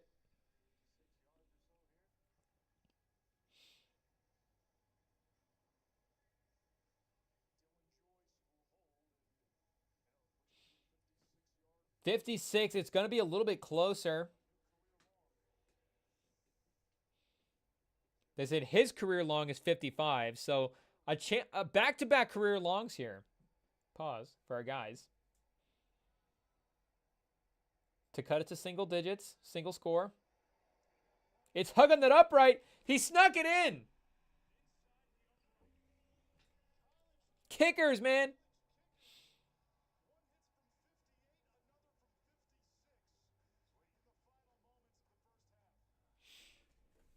Incredible mini turn of events. It's not a big turn of events, but a mini turn of events from Miami. Down 7, going into half. Working our way through the picks. We need to get our voice back, people. We need to get some stuff set here for a couple minutes. Halftime break, and then we'll be back in a couple minutes to finish. Pause. The NFL picks for week 4 in the second half.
Testing, are we back? IT issues for second week in a row. Okay, 3, 2, 1, we're back in. We had some IT issues last week as well, too. But, are we still here? Hello? IT, clean it up, man! We're trying to get it to go. I think we're back in, though. We were talking about Cold Steelers as the second half of Virginia Tech versus Miami is about to get underway. But as I was saying while we were cutting out, I think the Colts get back on track with a couple of big plays. I wouldn't be shocked. Shout out to Alec Pierce. He's been great this season. Michael Pittman, we could see him have a game or two. Like, make no mistake, Anthony Richardson has had his plays, but the Colts have sneaky had some drops. I wouldn't say they're, like, leading the league in drops here. I guess we can check that out. But it does seem like the openness of the drops has been what's really killer. And maybe it's also, too, just having Anthony Richardson's, like, the importance of the drops. The odds that you're going to get that pass again, like, we're not saying that, you know, just because of the stage he's in as a young guy. When you have the opportunities to make big plays. And, you know, Mitchell is a rookie. Josh Downs, second year. So still some young talent also on the receiving core. Like, same with Alec Pierce. But I guess I wouldn't have had that on my bingo card, Alec Pierce being the most consistent Colts receiver. But you got to call it like you see it. Oh, so this is player drops. Right now, Malik Neighbors, second in the league in drops behind Amari Cooper, who is doubling up the number 2 player. He's got 6 drops to Malik Neighbors' 3. Amon-Ra, though, number 1 in drop percentage. Tucker Kraft, if we're talking to individual players. But let me see if I can find the team one again. Doing this live, sometimes when you're just on your own, you know, you don't realize that you're wandering around so much. But see, now we know. We have to tighten it up and know where the stuff is at on the website. But a good locked-in performance from the weapons. Some more Anthony Richardson consistency, and they didn't necessarily get... They got that deep shot last week, but it was washed right away with the Anthony Richardson turnover, which,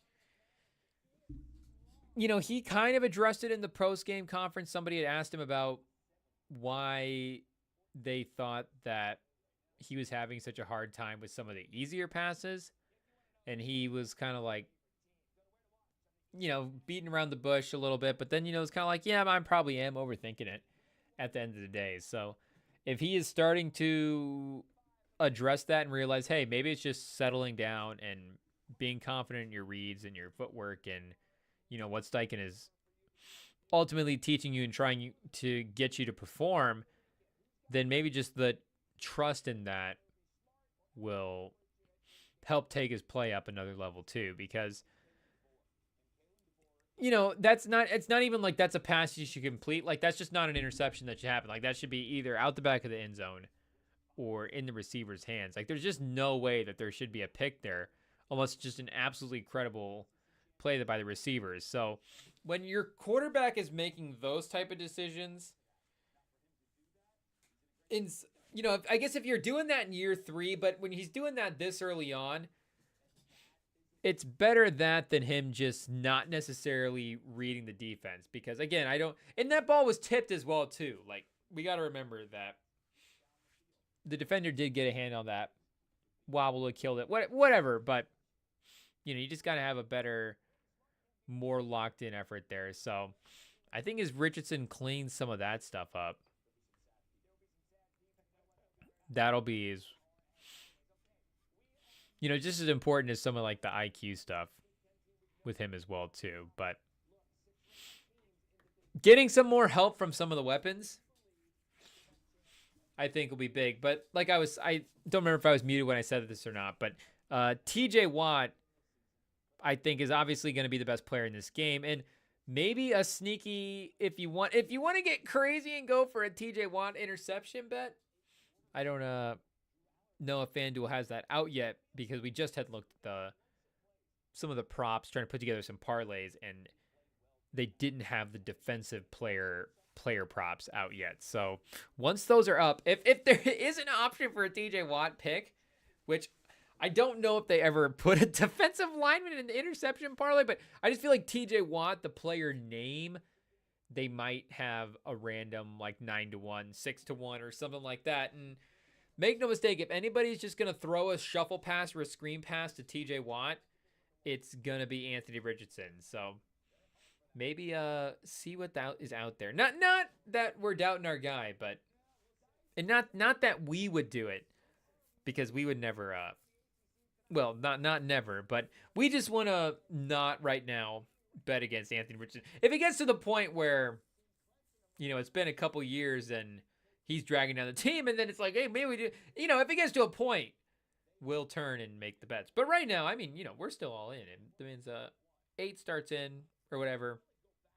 The franchise is still, in my mind, in good hands as long as he continues to trend upward and, continues to stay in these games. Had a big drive in the fourth quarter, and when they need to really buckle down, when they stop throwing the football, unfortunately, the offensive line is so good that when they really just want to run the football and pound it, like, they can move the football down the field and score touchdowns doing that. And Anthony Richardson is such a physical runner that obviously you don't want to go to that all the time, but when he's running as well too, obviously it's super effective. And around the goal line, just him putting his head down and bowling guys over. I mean, he'll just truck a guy, like just move him 3 yards down the field. It's incredibly physical runner. But Steichen, I mean, it's clear that Steichen is making an effort and wants to develop him as a passer as well too. Because again, like they could be Navy if they wanted to be, but he's not making him air it out, but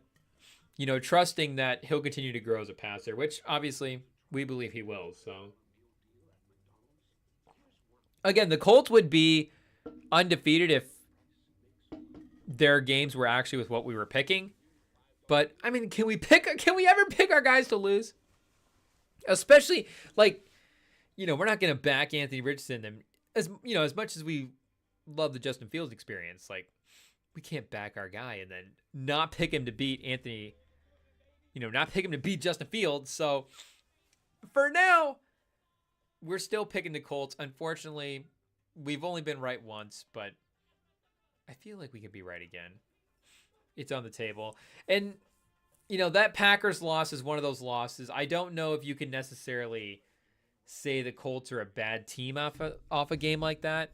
More so than just they were sloppy, they were unprepared, they gave up some big plays. And, Matt LaFleur had a really tight game plan. I think if that's a UFC fight, like, unfortunately, it's a very like Strickland Adesanya type thing. And, the NFL, fortunately you get 16 weeks and you get a chance to make back up for it. But where it feels like, maybe it's not the perfect example too, because it's clear that Adesanya is in a different phase of his career, whereas Steichen and LaFleur both at their peak of their powers. But, where it feels like maybe Islam versus Volk, that second fight, where it just seemed like Volk wasn't as prepared.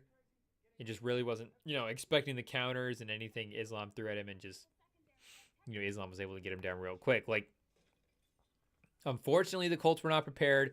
They slipped up, and LaFleur was able to get him with Malik Willis. But that's a game that's going to throw a lot of people off the scent, and I don't know if it's necessarily a big picture takeaway type game that early in the season. But again, this Steelers defense on the road, and with as turnover free as the Steelers offense is as well. I know last week they had their first turnover, and let me see here if they had any more turnovers.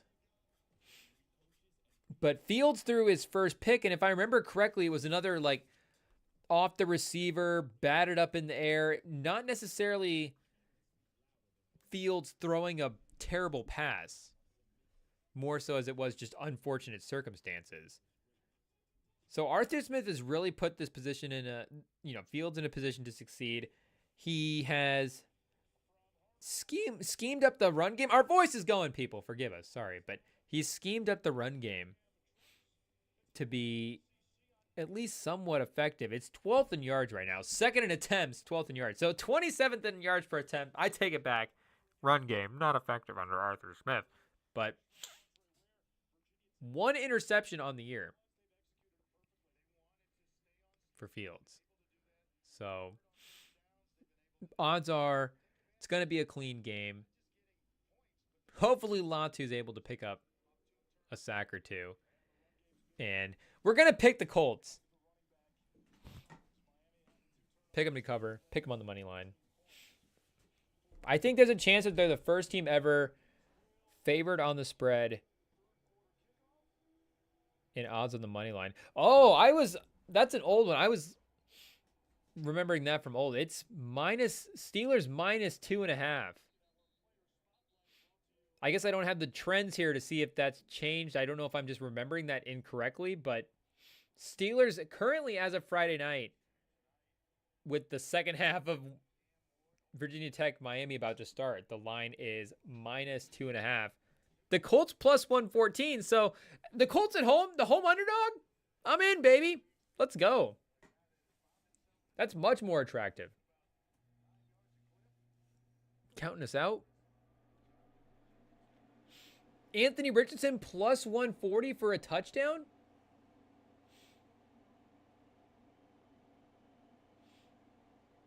Plus 270 Colts to win. Anthony Richardson anytime touchdown is not bad. Anthony Richardson anytime touchdown plus 140. IT, mark that one down. Justin Fields plus 145. 4-1 if we parlay those together. We can't start doing touchdown parlays. That would just start showing our ignorance. That's what FanDuel wants us to do. They start recommending that stuff to you.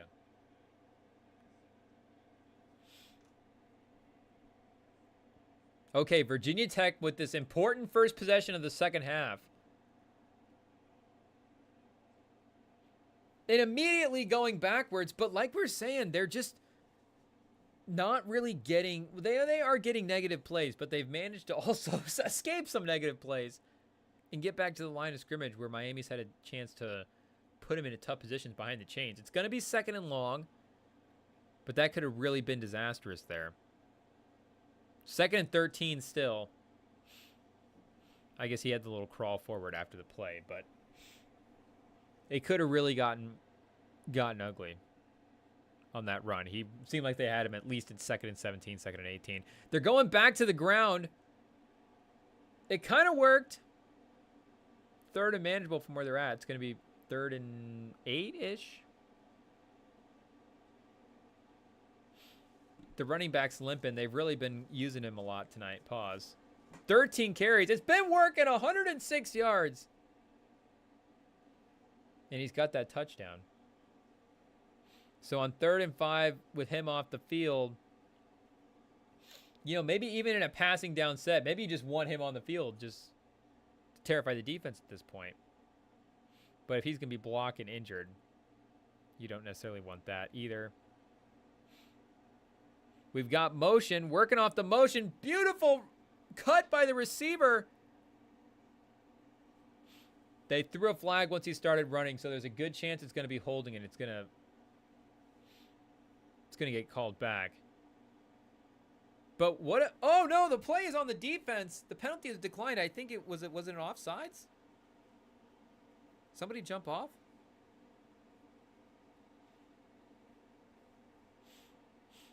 I guess they got more than 15 yards in that penalty, I guess, whatever it was. But beautiful play design to get the receiver in motion. And, it's iffy sometimes in those plays where you get the one-on-one on third downs and you need your receiver to make a play. But he did it that time. Beautiful cut back into the middle of the field with the yards after the catch. So now they're in field goal range.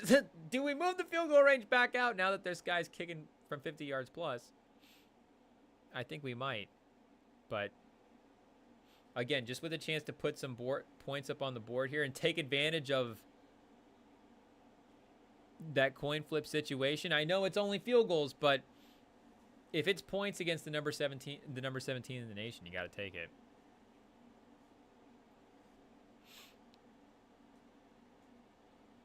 And Cam Moore did have turnovers in the game.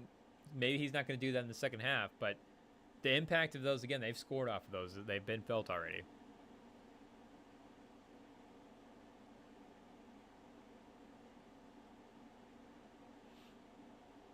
So they're just going to continue to pound the run. This time bringing in the other back, though, so... Again, I feel like on a lot of these plays, it feels like Miami's had a defender or two in position. They just managed to get the yards, so maybe it's that actual running back versus the blocking of Virginia Tech, and some of the outside scheme stuff has really been working. They kind of went to it there, but it only got 2 yards. So they're bringing their bionic leg running back in the game. They don't go to him on this play. It's a play action. The quarterback's going to get out of bounds and get a couple of yards. They're going to get the field goal. So at the end of the day, they're going to be up 10 if he makes this. To still be up 2 scores, it's obviously not 2 touchdowns, but they still got to score twice. You still have at least a little bit of distance between possessions here. And that's if he makes this. He needs to make this. It's 52. I don't know if he's just locked in from 50 now. He might be. Drops it right in. We've got another kicker, folks. Buddy Love is another kicker. That is automatic. They showed his career percentages before this, and obviously it was all from inside of the 50. But, you know, he was high 80s. He was like 29 for 33 or something like that. So all jokes aside, people, talking NFL draft, the kickers in this game, maybe one of them, but we have other playmakers. We have other games to get to as well, too. The Colts are our official pick in that Steelers-Colts game. Anthony Richardson back on track this week. We've got another AFC South game, Texans versus the Jags. I guess if we're looking at importance, maybe this one could rank higher if we're talking pool cue games, because I guess maybe the pool cue is just being thrown at Doug Peterson at this point. Seems like he is on the short list of guys that are going to be in the head coaches, guys that started the season as a head coach and finished the season as a TV studio guy. He's on the short list for that right now. The guys to start the season and be a studio guy by Thanksgiving, by Halloween.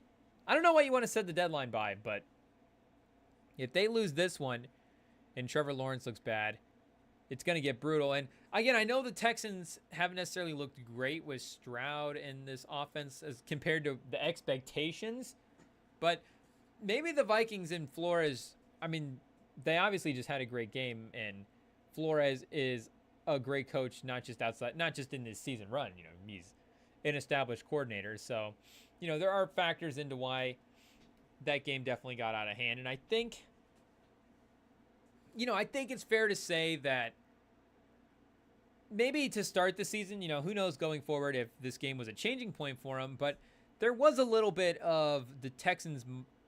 Are we a little bit too cool for school too soon already? Were they feeling themselves a little bit? I mean, we saw C.J. Stroud with the Caleb Williams interaction at the end of that game. And once this game got out of hand, was there a little... I mean, Stroud was on the sideline by was he on the sideline the entire fourth quarter? It felt kind of early. And, a blowout, maybe it's like, hey, we're doing the smart thing, whatever. But I was like, oh, Davis Mills. Who knew that we were going to get a Davis Mills red zone appearance? Maybe I was just shocked to see Davis Mills in the game at all. But the competitiveness of that game, once it started getting out of hand, was maybe like a little note to put on this Texans team. And again, maybe it's a note like going forward, is that the game that, they flipped the switch and they just started a little rusty, needed that sort of kick in the seat, and then flipped the switch and got back on track after that. Because make no mistake, the Jacksonvilles are a get back on track team to go up against.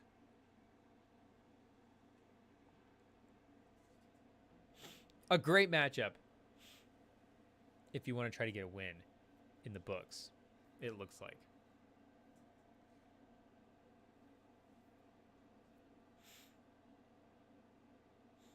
Will we get a Heisman Trophy pose? Their first time trailing at halftime this season. in Virginia Tech, they say, is really good when they're leading. But this is the best Miami third quarter. So there's a lot of factors in play here counteracting each other. We'll see who wins out. Are the live odds anything worth looking at? Miami is minus 106 on the money line. I guess down 10 with 10 minutes left, their first possession of the second half. Just from a math standpoint, it would make sense. I mean, the spread right now is still Miami 2.5, so Vegas is at least thinking field goal here on this drive. But if we're still liking Cam Ward and Miami in this game, if they don't get points on this drive, and that money line goes to plus something, it could get really, really interesting. Because again, we saw the explosive element early in the game, and if they need to go to that in the fourth quarter, hit a couple of big plays. Oh, and big for Virginia Tech, big moment here. Maybe we don't get plus odds in the money line. Powell goes down. The stud defensive lineman, the edge rusher we've been talking about and raving about all night on the ground. It does look like it might just be a cramp. So maybe earlier the Miami guys weren't faking it. Again, it is Miami. It's hurricane season, so it's humid. Shout out to everybody in the South right now. And, you know, everybody in the path of the hurricane.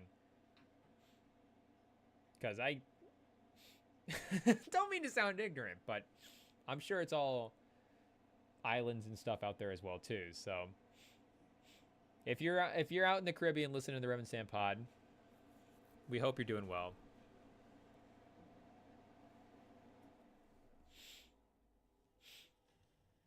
But Hurricane Helena has got the players cramping up tonight. It's a muggy one in Hard Rock Stadium.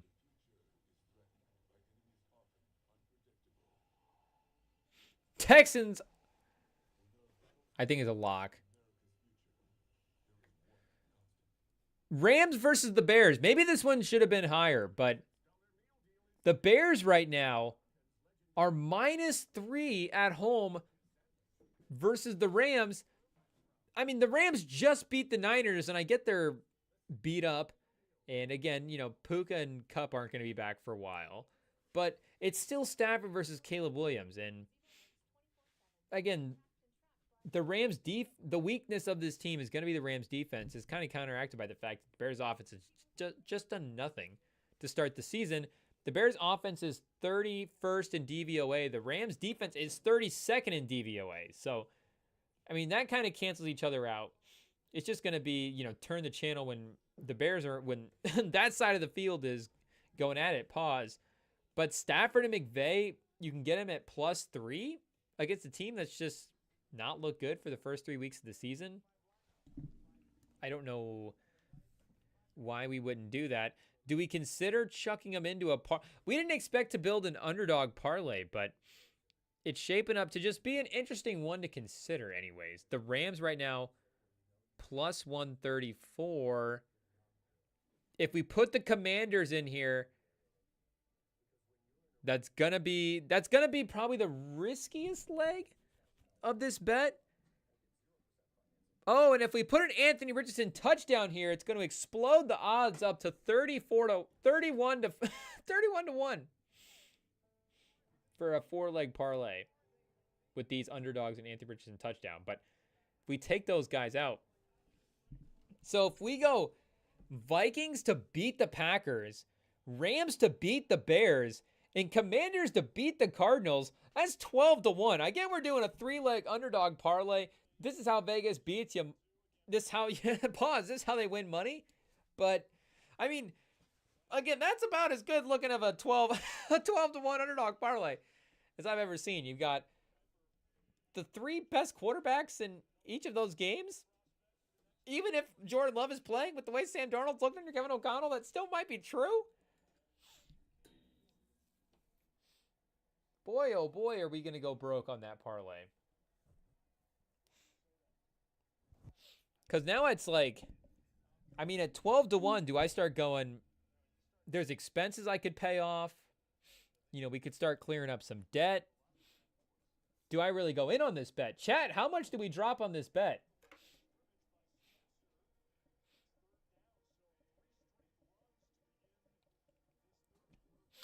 The grocery bill? Start adding to the grocery bill?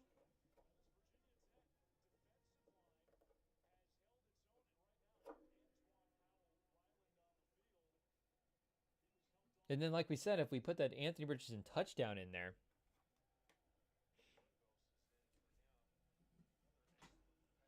But with my luck, I don't know. Is it something about having the same legs in all the parlays a little odd, too? And Risprito with the... we'll get his name right at some point. With the crossing route across the field. So Miami looking to cut it back to single digits here. And again, both teams are not having any trouble getting the ball into field goal range. But we are seeing drives stalling out here as of late.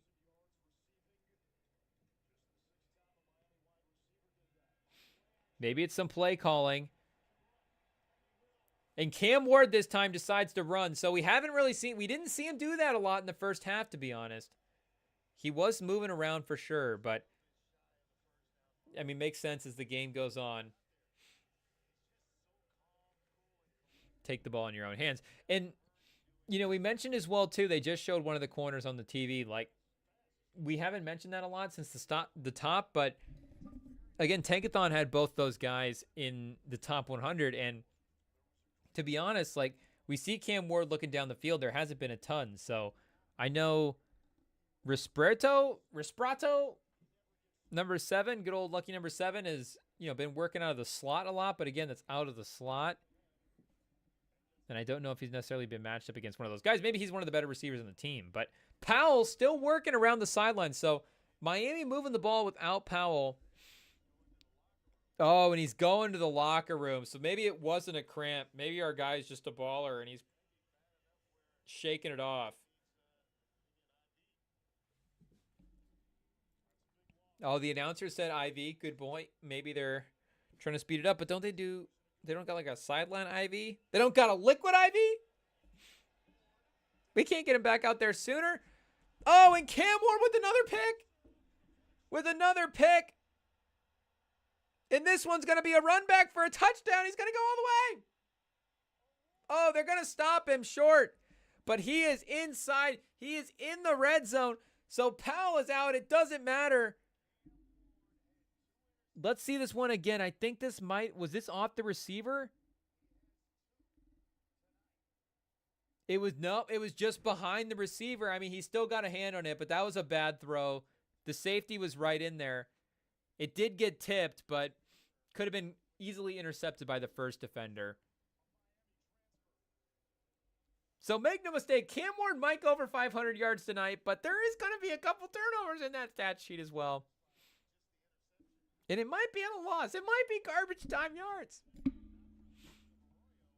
A chance to go up 3 scores here. So 30-17 is still 2 touchdowns. Oh, fires a pass that should have been caught at the 4. But it was a little low. And that's the receiver that made that good third down play earlier on that screen. So Gosnell. So I kind of like Gosnell from that play, but he lost a little good faith with that drop there. It would have been a nice catch. Maybe not a lot of good faith. Maybe just a little. So we've got Miami playing a little off coverage here in the red zone in the run defense. So this running back is a dude now we do need to keep an eye on. He turned the corner in just a way that the other running back quite was. It makes sense. You know, he's the starter, but Tootin? What's his name? Tutton? Toten? Toten Tutton? Toten the Toten Tutton?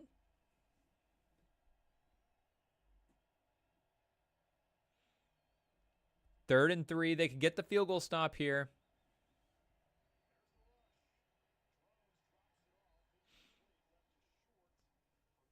The engage 8 call from the Miami defense, and it felt like there was a play to be made by the quarterback. He was just kind of a lazy throw.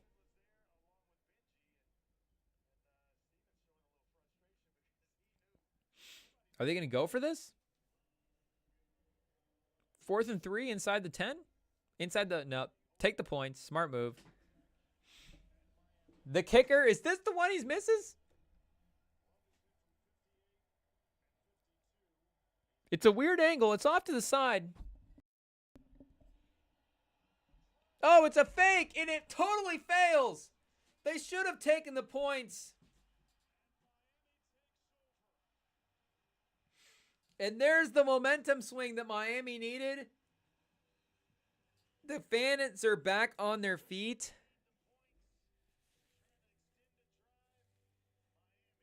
And Virginia Tech finally doesn't capitalize on a Miami turnover. Yeah, Miami's going to get the ball back. Incredible turn of events. Let's see what the other game was here. I forget which one we were on. Oh, that's right. Rams Bears. Yeah, we're taking the Rams for our little underdog parlay. Maybe if we're building in that money line parlay as well, too. If we're looking at that Broncos game, and I guess that Lions Seahawks game was 3.5, but maybe that doesn't. Maybe it's a little too close to qualify. But Patriots Niners minus 10.5. Again, the Patriots just got smoked on Thursday Night Football, and the Bengals haven't won a game either. So maybe the Patriots aren't actually good, but maybe they're feisty, and maybe 10.5 is a little aggressive for a Niners team that, again, just lost to the Rams, just lost back-to-back weeks, and is not getting any better news when it comes to the health of their team. I get Purdy is the number 1 quarterback right now on PFF. He's pushing the ball down the field, and he's looked really good. And, again, kind of just an unfortunate loss last week, but regardless, could the Patriots cover 10.5? I don't know if I'd be totally shocked, so I feel like we kind of got to go Niners on this one. And, man, these last 3 games are just brutal. Let me actually check. I got something written down wrong here. Let me double check. Yeah, so these last, I was right. These last 2 games, we've got, if I can get it right. No, it is 3. Okay. IT's got us fully corrected here. We had it written down wrong, but we're locked back in. Bengals at the Panthers. Somehow the Panthers have Bryce Young at quarterback and 1 win on the season, and the Bengals have Joe Burrow as their quarterback, and they have 0 wins. I get, the Panthers won that game with Andy Dalton, but maybe quarterback position is overrated. It's clear that something is not adding up in the NFL, and I think the Bengals would get back on track this week, but they're with the way the Panthers offense looked last week, I get that Andy Dalton, maybe he's not Jaden Daniels as of right now even, but I get he was still moving the ball as good as any of the other quarterbacks were in the league last week, and he's one of the few guys to actually hit the 300-yard mark this season. So if he's moving the ball against this Bengals defense, it just it's tough to ask any offense to score every time down the field. And maybe the Bengals defense is not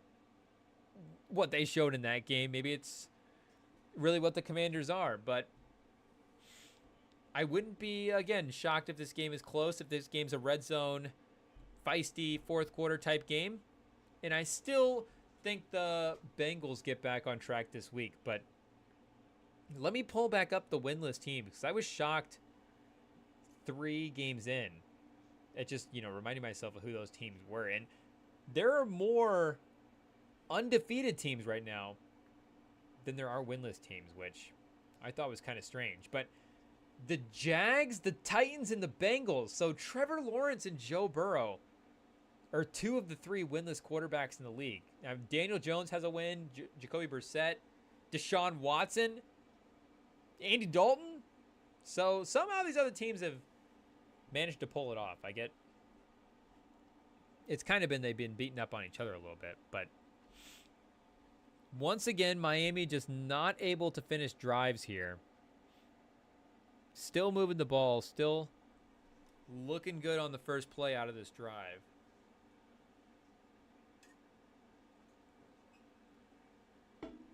And I don't think we've gotten a Powell reemergence from the locker room either.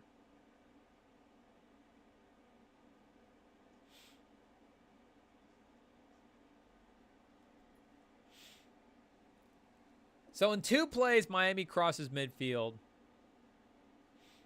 And like we're saying, can you have a Heisman moment making up for your mistakes?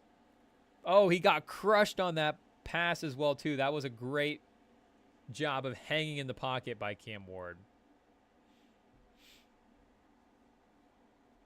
He does a great job of continuing to try to make passes downfield. He's a smart runner. We saw him do it earlier when he needed to, but hasn't gone back to it a ton. Maybe getting back to running the football wouldn't be such a bad thing. A good, nice, little 4-yard run there. Cam Ward, he's a little, I guess he's Cam Ward, but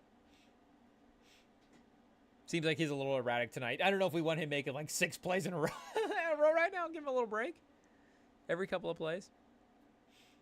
The end around, the trickery, he's got space. In a great time to call the end around. It's going to go for 20. Is there a flag? Oh, I think the receiver's just mad that he stepped out. The receiver was shaking his head a bunch.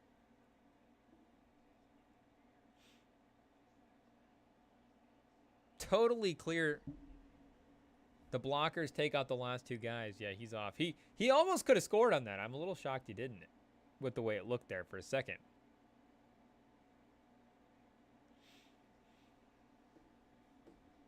So the pace of this Miami offense is the thing that's got to be scary for Virginia Tech. Even up 2 scores, just like, again, I know they haven't finished the drives, but they've been moving the ball kind of at will.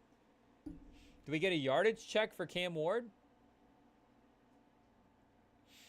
255 passing, only 18 rushing. So, unfortunately, I think he's fallen behind the 500-yard pace that we were thinking about. But the win is what's important if you're Miami at this point. Not the 500-yard game. And another defender for Virginia Tech goes down, and it looks like another lineman as well.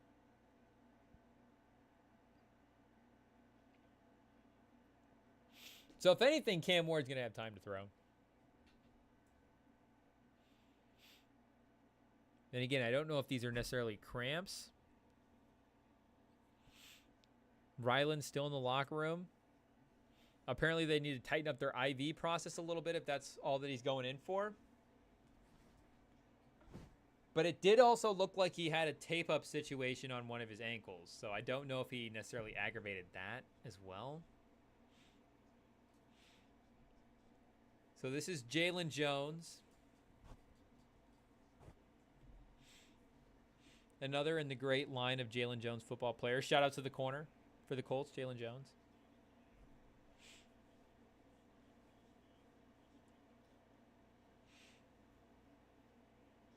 So from a yardage standpoint, at least they're saying rush yards is their most successful quarter so far. So keeping on pace with that for the third. And again, if they don't get that pick, they would have had the ball at the 5 there. So right back in the red zone with the ball in the 19.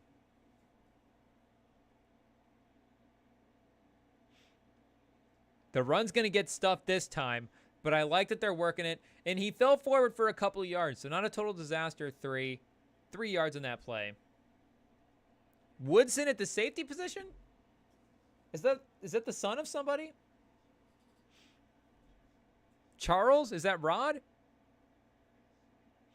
I don't think there's ever been a bad Woodson that's been in the corner.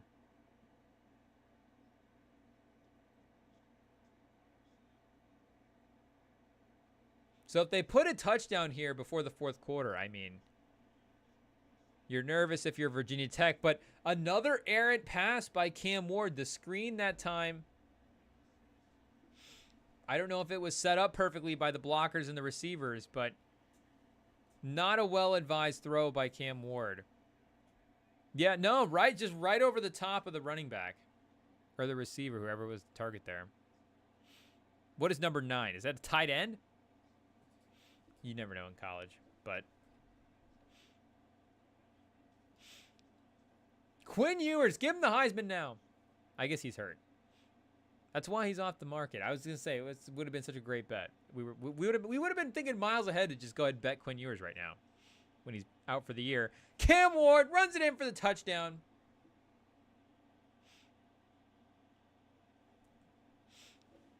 The crowd goes crazy.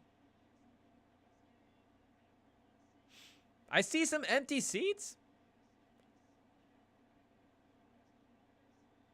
People better be just getting snacks. It's a bad time to do it, but why wouldn't you want to go see this man?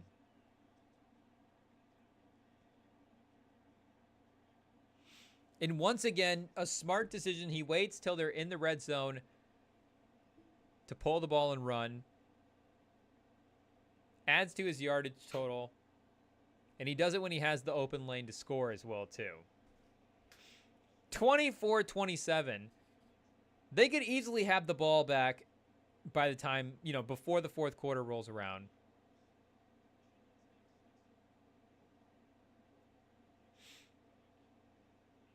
Virginia Tech has to be getting nervous. I mean, the loss for Powell. I mean, Cam Ward still has gotten a couple of pressures, but a guy that can actually finish off the possession and get a sack, tackle for a loss, stop the quarterback. And you're down one of your other seniors in Jones as well, too.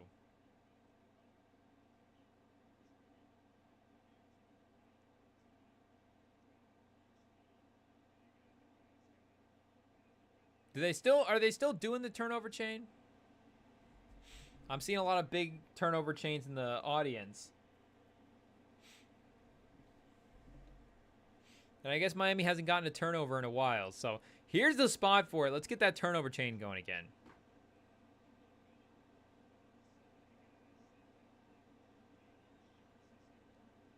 Yeah, see, Woodson, he's back there returning punts. This has got to be a Rod Woodson kid.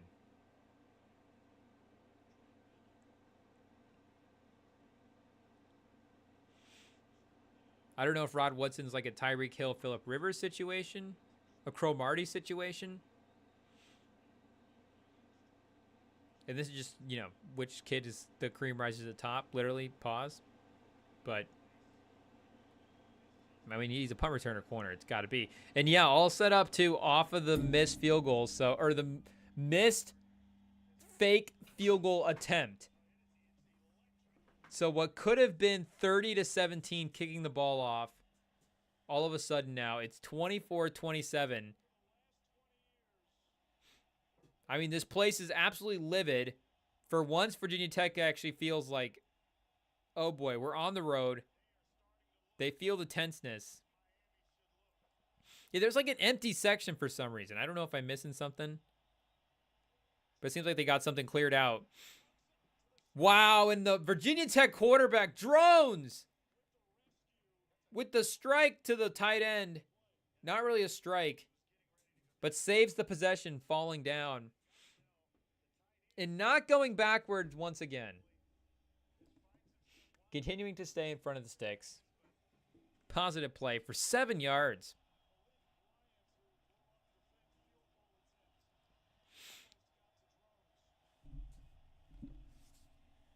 So they were also moving the ball off the turnover as well. So we haven't seen their offense back on a full drive in a second. And they've been successful too. So Tutton again for the first down.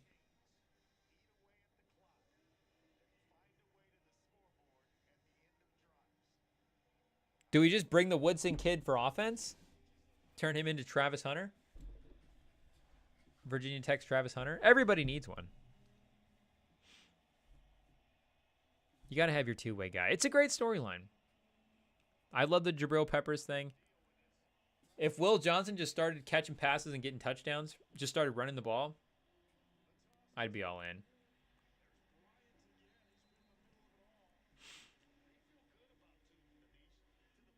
Tootin is really toting the ball a lot tonight.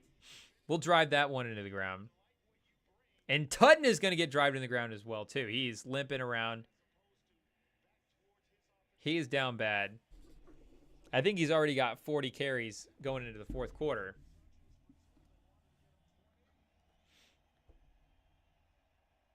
$16. 120 yards. The man is putting in work. Does anybody have him in their college fantasy?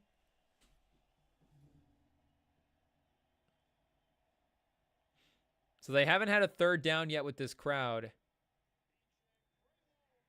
And a big run. So the first big run without Tutton, and oh, a flag is on the play. He's gonna score and dive into the end zone. But there's a flag. It's gonna get called back. And another just huge momentum swing for the crowd. That was huge. They really could have taken the crowd back out of it. Again, I don't know if the other running backs outside of Tutton have been as effective.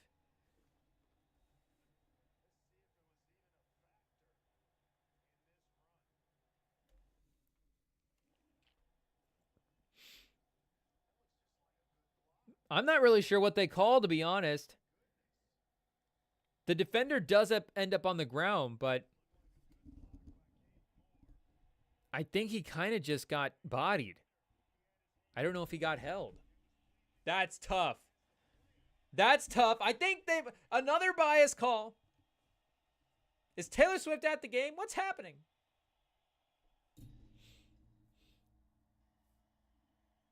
So now it goes 2nd and 17 from their own 29. That might have been a lost the game type call. Last play of the third. Incomplete. Defender got a little handsy. Wow, the latest flag I've ever seen. The latest flag I've ever seen. They finally threw it for pass interference. I don't know if we're going to get an untimed down to end the third quarter.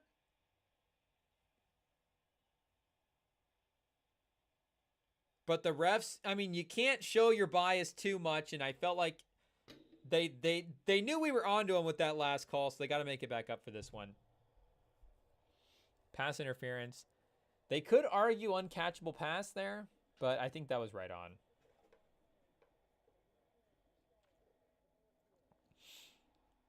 End of the third. Miami down 3, but Virginia Tech is driving. So we're going to take one more break.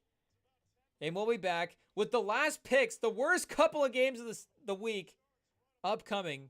I think you know what they are because we only have 2 games left. In the fourth quarter, Cam Ward, can the Heisman Trophy winner pull out this game? Don't go anywhere, people. The watch party is cooking. We got a live one.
Okay, 3, 2, 1. We're back in, people. And forget the fourth quarter of this game. Forget the NFL picks. Forget everything else.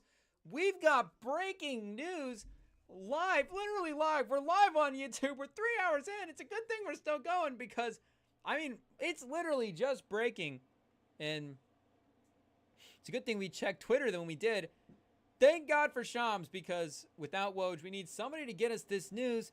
We've got an NBA trade in the works, in the process of going down. The New York Knicks are trading Julius Randle and Dante DiVincenzo and potentially some picks to the Minnesota Timberwolves for Karl Anthony Towns. It's happening, people. Towns is going to New York. Randle is out of there. New York's got their big man. And I know we could react to the whole side of this. And don't worry, we're still focused on the game here. Virginia Tech's driving. Tutton just broke a big play. There's so much exciting stuff happening, people. The watch party is cooking. But, again, I know we'll potentially react to the New York side of this in a second here. But, I mean, my initial reactions to the Minnesota side of things is so I mean the obvious thing you think of when you think of Towns and you think of the whole situation going on with Minnesota is the contract. And Randle has his own contract thing going on, but he's got a player option next year for $30 million. I was just looking at it too after I got the news because again this is the first thing I thought of and I was looking at the contracts, but he's $28 million this year. He's $30 million next year. There's definitely some long-term financial flexibility that you're giving yourself by making this move. But I think if we're talking winning the title for right now, I think this is a step back. And I know Towns is an iffy player. He's up and down, and his downs potentially swung the playoffs, but his ups also swung the playoffs last year. And I don't, Anthony Edwards is the franchise guy for Minnesota. He is, the reason that Minnesota is in the position that they are, and he's elevated this team to this status. But Towns is the reason that they won a couple of those playoff games. And Towns' performance against Jokic and against the Nuggets was, the second, I was going to say as equal to Edwards, but, Edwards was his own thing. And at times, Towns was carrying in the way that he needed to carry. But it was the exact second fiddle that they needed next to Edwards if they were going to make a deep playoff run and if they were going to upset a championship team. And it's exactly what they got. And I get the making yourself flexible for those long-term financial possibilities. And maybe there's trade stuff as well too that now you're opened up to, and the cap stuff, and we know the aprons and the restrictions that you have there. Maybe you open yourself up to a whole new world of possibilities for this season. But as of right now, they are, I think, a little farther away from winning the title, and they have a title window right now.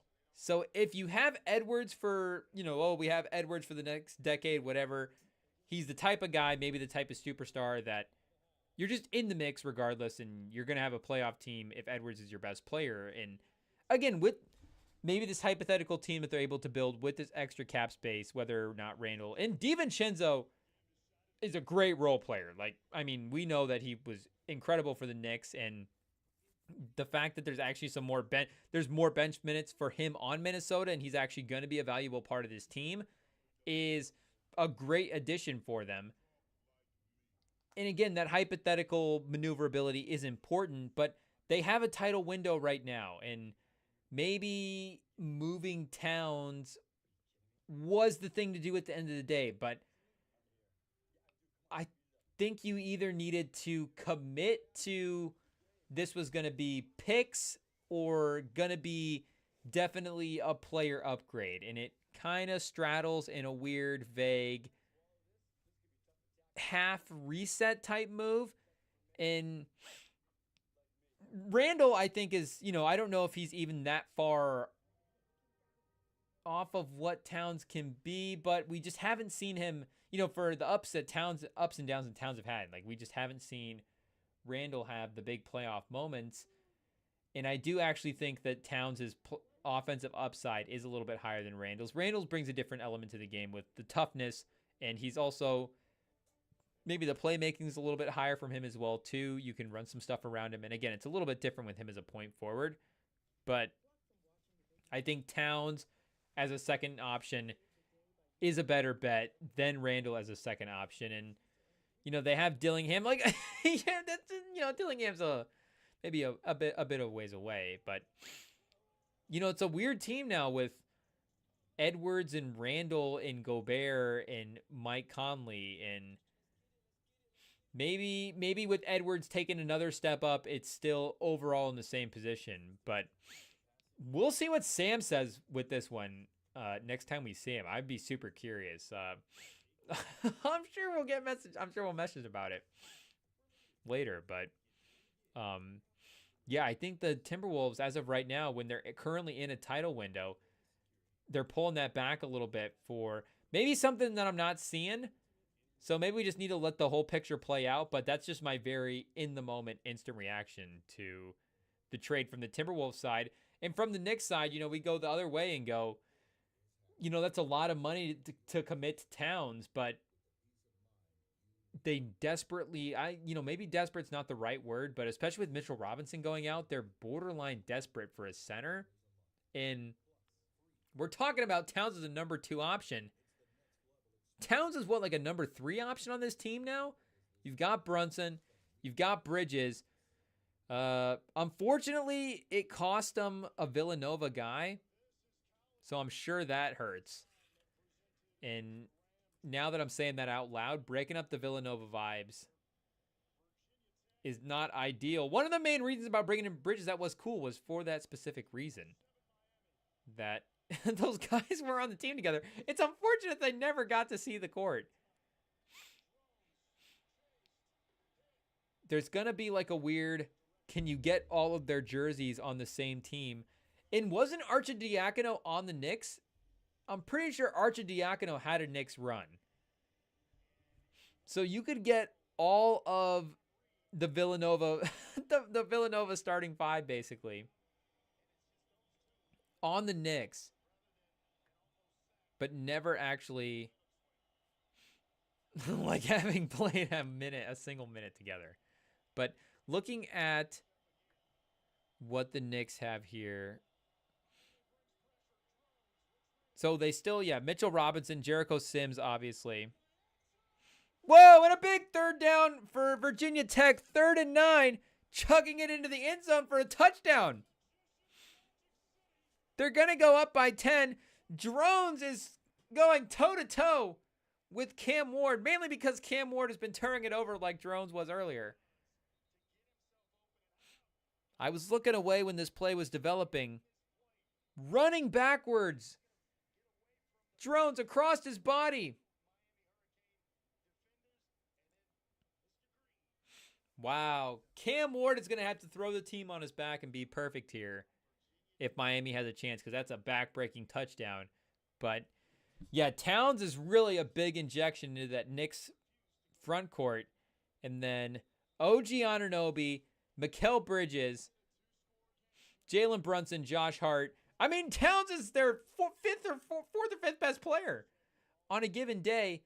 And, you know, maybe there's some stuff that Towns needs to work out personality-wise, but I kind of think Towns might be, you know, he might be more chill than some people give him credit for. And if he is now into a role where he can kind of shoot, and you think about Brunson compared to Edwards too. Like, I think Edwards going forward, building a team around him, I think the consensus would be most people would pick Edwards, but Brunson as a point guard, like, that's why I say most people, because, I mean, even me too. I think at the end of the day, I would panic and pick Anthony Edwards. But when you have the ability, like Brunson does, to just make teammates better and the playmaking and setting guys up, it's just so invaluable. Because, yeah, it elevates the guys around you. And Anthony Edwards is able to do that with his scoring ability and his impact and the gravity that he has. Obviously, other great players are able to elevate them, the guys around them in that way. But when you can literally get the other players around you good looks and good baskets and get them in positions to be successful, there's just nothing that can really replace that. And Brunson can bring that element a little bit better than Towns can. And, you know, Towns and even Brunson, like Brunson can be a post-up guy, whereas Towns wants to be like a three-point shooter. So I get, you know, being around the rim, rebounding, there's going to have that toll. But Anunoby and Josh Hart can be rebounders. Like, this is a really good spot for Towns to be in. Like, a really good spot. Especially with Anunoby, too. Can, even on certain matchups, like, guard the 5. Like, where you could have Towns on a certain, maybe 4, or hide him on... Not that you would hide Towns, but just use him in different ways defensively. And his spacing will be good. I think, again, it's expensive, but the Knicks they're looking to create, they're creating themselves a title window, and, you know, maybe you got to spend to do that. I get you got to a little bit, but it's a tough move. It's Towns is again, it's a tough guy to bring in and go. I guess, you know, he is a needle mover. Is he a needle mover in the sense of how much? Because he's taking, like we're saying, in the West, I really do think that it is at its peak, it's a bit of a step back for the Timberwolves. But for the Knicks, just because of what Towns' baseline skills, like we're saying, he needs to be the second best guy on that team. So his baseline skills in this Knicks team are more valuable. And then if he's giving you some of that peak stuff, it's really like icing on the cake. This is man, are we I think the Celtics, you still got to give the Celtics their respect for being the best team. But if we see a couple of big games, I'm ready to buy in on this Knicks team. This is a big move. So, again, shout out to Shams. Just Game of Thrones style, stepping right in and filling the throne, breaking the big news. Woj, I'm sure it eats him up to see somebody else doing it. Powell, our guy APR, back on the sideline, ready to check in the game when they're back on defense. Yeah, he looks ready to go.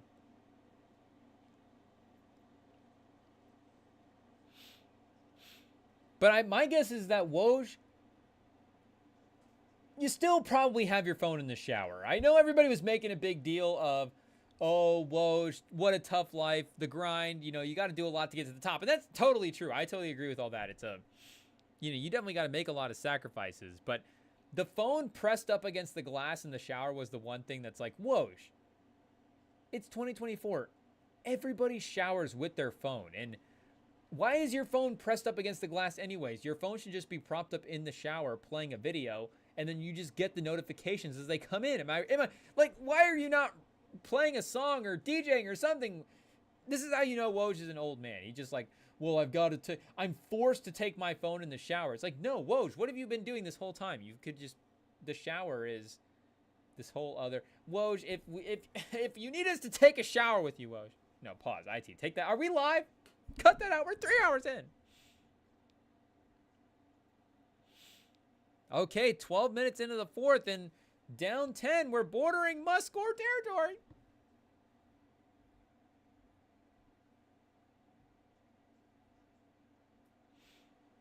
So he has time. I don't know if I didn't see if Powell was checked in the game, but again, the coverage downfield solid, forced to check it down. Can we get an APR sighting? Look for the guy in the backfield chasing the quarterback.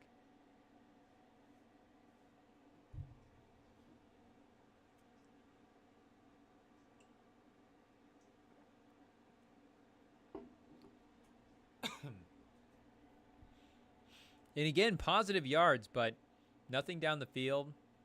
The crowd kind of quiet.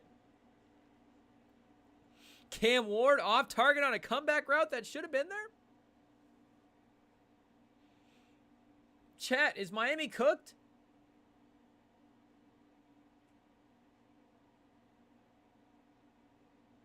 Powell back in the game, APR. For a big third down. They've got him back on that left side.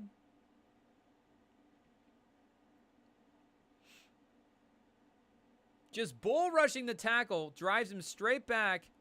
Cam Ward, flushed out of the pocket, is able to run for the first down. But, man, we are impressed with Powell. He's definitely becoming a name that we're putting on our draft watch here. I think we said he earned a look up earlier, and then we never. Oh yeah, we did. He said fifth year. Okay, fifth year guy.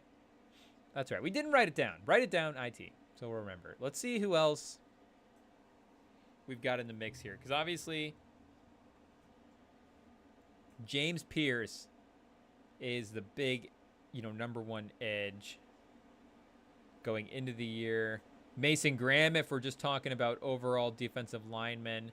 Okay, it still looks like Michael Williams from Georgia is at the top of Tankathon. That's right. This is the Abdul Carter year?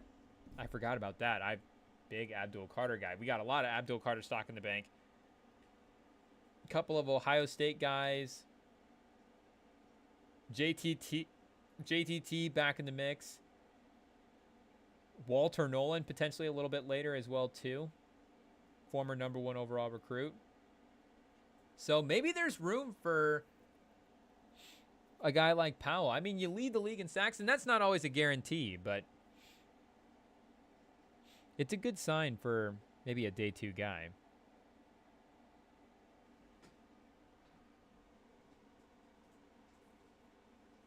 And yet another Virginia Tech player cramping up.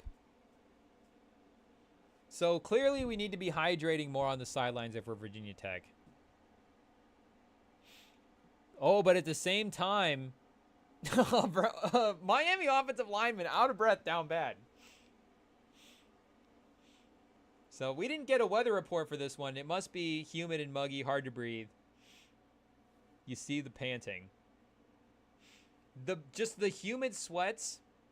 That humidity sweat is different than anything else. That's just those are just the most brutal conditions to play in. Maybe not the most, but when we're just talking about pure heat. But quickly on the last couple of games for the NFL picks here. The games were so bad I forgot about them. Oh yeah, Bengals-Panthers. We'll take the Bengals for winning that first game. Andy Dalton, though, like we said, might just be cooking in this Panthers offense. And then the last couple of games here, Titans-Dolphins. Will Levis versus Skylar Thompson is not a game that I will be tuning in to watch at all. Well, Will Levis is weirdly entertaining. I think, obviously, the chaos, the Carson Wentz level entertainment, but there's some good plays in there where it's just like a really fun, chaotic dynamic to watch him. So maybe with Tyreek Hill out there, some of the big playmakers for the Dolphins, this might get a little red zone time. But the last game that we will mention, but just mention, is Browns-Raiders. The Browns are borderline, we won't discuss this team level, just bad football, but just bad vibes. The Deshaun Watson, the whole thing is just kind of like, you don't even want to be around it and mention it. They're saying it's gonna be in our lives for like 4 or 5 more years. The talk is the Deshaun Watson contract is not good, very expensive, and as we all know, guaranteed as well too. And because of those things, I know this is, talks of being up there with the worst quarterback situation in forever, but I mean, you think about for the Browns as well too, where they've been in, the fact that this is the bleakest the Browns have ever been. Like, that's actually crazy, where it felt like with some of the draft guys that they've had, and you just go, man, we're never going to hit on this draft guy. But where they were at mentally, too, with this team and with Deshaun Watson, even a couple of years ago. When you first bring in Deshaun, you're like, we have our guy.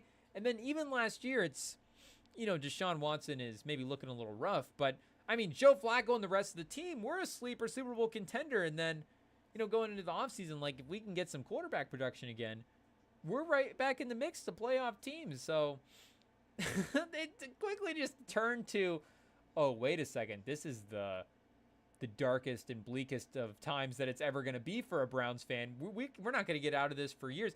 Like with the draft guys, we just take another guy. We'll make up for it. I guess that's just what's going to have to happen. They're going to have to eat it at some point and admit that they moved on and either cut him or bench him or something, or he's just going to turn around and be amazing mid or whatever. But RIP the Browns fans. I don't know if they'll have any left by the end of the Deshaun Watson contract. Cam Ward taking off. So in the fourth quarter, you can see, he picks his spots. I like that about him. It's 1st and goal. He took a big hit there, but created a nice play. So in terms of watch value for the Browns as well too, it's kind of nice that they get all this run of bad teams all at the same time. The Giants last week and then the Raiders this week, because then there's just no need to ever, there's no need to tune into that game. It's totally fine.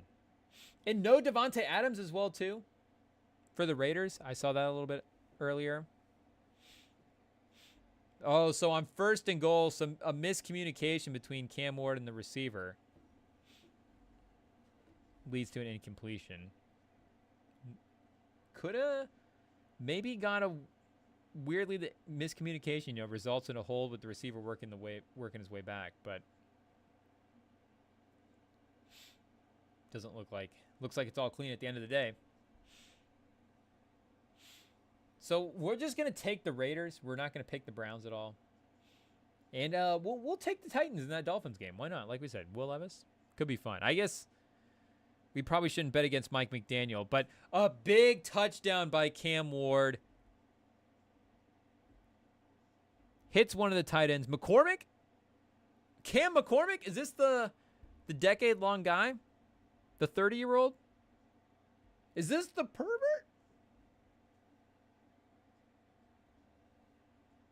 Do we have to cut that out? I don't know what. Dude, I don't know if we get to. I don't know if once we hit the 3-hour mark, if we can just go bleep free or what. But 3 minutes. Sorry, on that drive.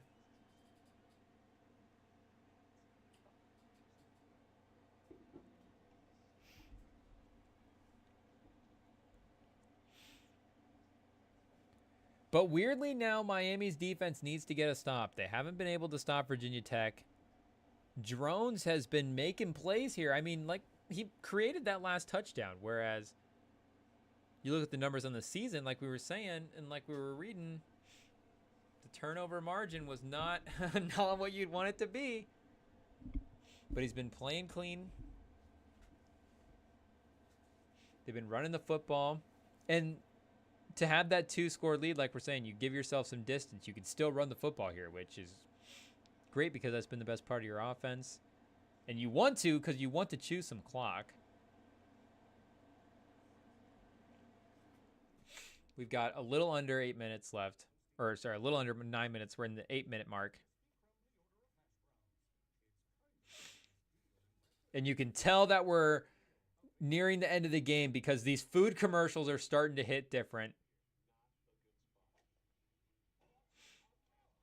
You watch an emotional game like this, you got to snack afterwards. And the fact that I'm seeing these hash browns commercials and I'm just now realizing that I don't have a bag of like tater tots or hash browns or anything like that is actually crazy. And tater tots are hash browns. They're totted up hash browns. I don't know if I should have had that epiphany long before this exact moment, but I'm having it right now live on the pod. So tater tots have been, I don't know if this is just a hot take to drop in the fourth quarter of a watch party. I've always thought tater tots are the best way to eat a potato. And I would have ranked them over a hash brown, and I guess I still would because I think it's a different form. I think when you're thinking hash brown, you know, you're thinking that traditional hash brown sort of smashed down type of way. But even with hash browns, you got a hash brown patty. Like a hash brown patty is essentially a patty tot. Are we gonna start calling them patty tots? I think we might. I think we might be hanging out with a patty tot after this. We definitely have to cut that one out. But the hash brown patty is always ranked super high up there as well too. So yeah, just a little potato realization 3 hours in. It happens. But we might have to be scooped. There's going to be a grocery run this weekend anyways. Like we're saying, we're going to, especially after we hit this 12-1 underdog parlay. So the victory lap for this 12-1 underdog parlay of Vikings, Commanders, and Bills will be a bag of either tater tots or patty tots. We'll see where we go. Cam McCormick, how many 9th season of college football is crazy. Played for Justin Herbert in his 2nd season.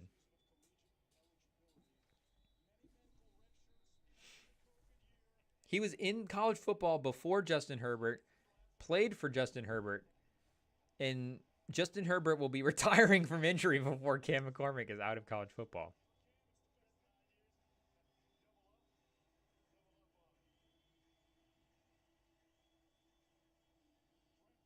Wow, so the Virginia Tech coach, apparently, they're showing a graphic here. 1-9 in 1-score games. The man does not know how to secure a victory. Maybe with the way Drones is playing tonight, he could turn those tables. But the crowd's starting to ramp up. This is a big moment here for a 2-2 Virginia Tech team to try to pull something off.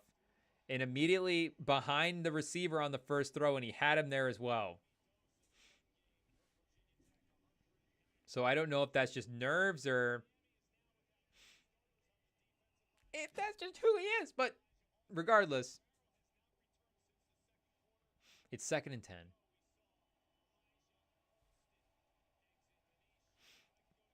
Again in gun. So 8 minutes. The run has been working. I don't know why you need to throw here. I'm just assuming, but maybe they're throwing me off. They got to run this. They do. They stopped it. Only got about 3 on that. But that's still a little bit something.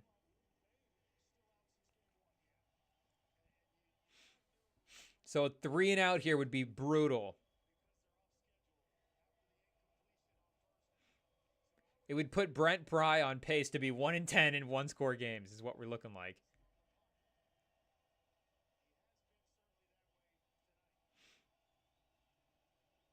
They don't have a marquee pass rusher, though, that they've highlighted for Virginia Tech. And that pass is way off. That possession was a complete disaster. You can see it starting to fall apart at the seams once the crowd was back into it. Because that was the factor that we didn't hit on it all during the game, but was totally true is Miami's crowd was just totally out of it with the funk that they were in there for a while. And for a quarterback like Drones, I'm sure, it's huge, not just for what you're able to call and able to get your stuff in, but just from the mental aspect of the ease of not having to deal with that pressure. They're going to get a good spot, too. I mean, decent punt had to go a long ways in general, but they're going to get it out near midfield. And I forgot, but we got both the best and a worst game this on Monday night. Another Monday night doubleheader. Our best game of the week, Seahawks versus Lions. Most important game anyways. And then arguably the least with the Dolphins versus the Titans. So like in some ways that's good. You just get to lock on one because you don't get the red zone for Monday. You have to actually physically do the bounce around. And that is the one thing that cable has over, and maybe it's just the Sling TV setup. I don't know if YouTube TV has a different ordeal. Maybe it does. Maybe I'm totally wrong, but maybe I just don't have the right setup on Sling. With the Roku remotes, you've got limited options, but the old school remotes, you've got the cable, you got the channel button up and down, and then you've got like the little previous jump button. You can just have a toggle between two channels and jump back and forth. So just the flexibility of, say like a football Sunday, but like a March Madness, just the scrolling flexibility of the channel button. The maneuverability is fantastic, but then the bounce back and forth. And with some of the Roku stuff, you don't get that. And with the way like the Sling streaming is set up, it's almost YouTube-esque. And not YouTube TV, I'm talking like actual YouTube, the app. The way you've got to bounce around from game to game, almost like a recommended video. But an offside penalty for Virginia Tech, free yardage for Miami. Not only are they gifting them this game, they're going to gift them 5 yards. Is it third down? We were rambling about old school cable. Missed that last play. Streaming, obviously, the way to go, but can I get my channel button back?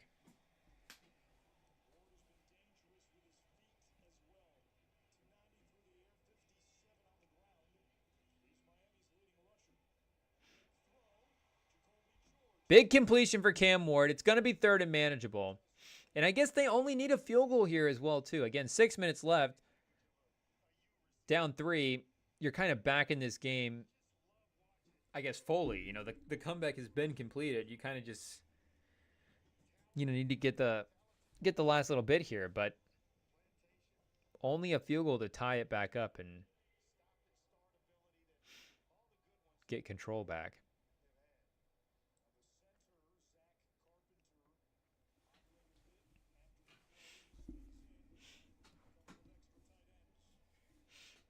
And on 3rd and 1, I wouldn't be surprised if we saw a run here from the actual running back. Up the middle, Martinez. He's a workhorse. There's going to be a penalty on Miami, but I think it's going to be a first down anyways. Do they replay it? Am I wrong? Was it after he got the first down?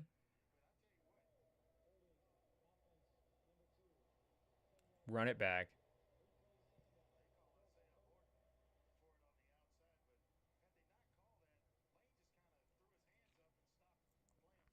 On the receiver blocking on the outside.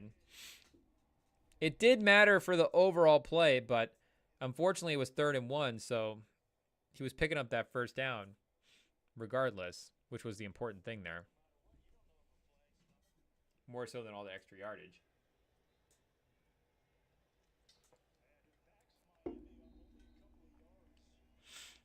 Cam Ward, blessing up on the last drive. Got to do it.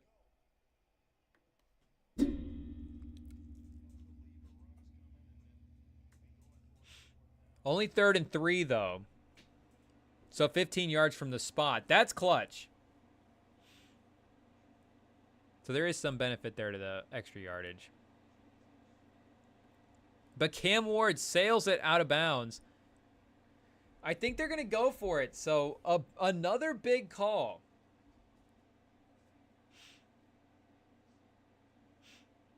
Sort of the reverse of that offsides. Virginia Tech gets the offsides earlier, keeps the drive alive for Miami.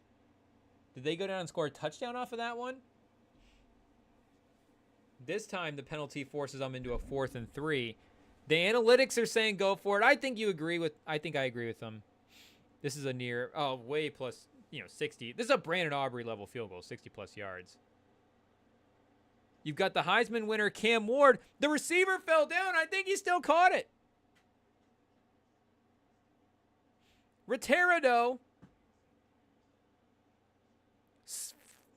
Friggin' stumbling around. Somehow still manages to get the first down. Unbelievable.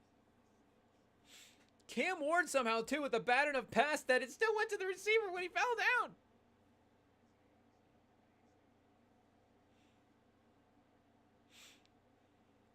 That could have gone right over him, been picked off. Somehow that worked out. I guess he would have been going low, kind of that diving low catch anyways, but the run is going to get him into field goal territory. And again, that penalty, huge. But they're able to cancel it out.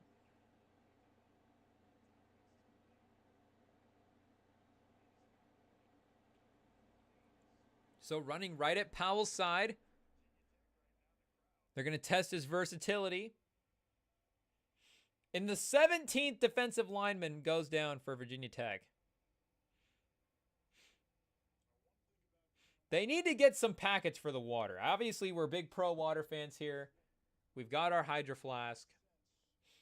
Or we've got our, metal jug. I don't know if there's a generic term. I don't know if we start pushing brands. We'll take a water bottle sponsorship. We've got our bottle. We got to drink the water, but maybe they need some. They need a boost of electrolytes, some salt. These boys are cramping. Either that or they're synced up. Is this 2 of them down? No, I think it's still the same guy. And again, we're not really listening, but I'm assuming cramps with just the guys walking off, sort of the laid-back medical attention. The Gatorade in the mouth. Pause.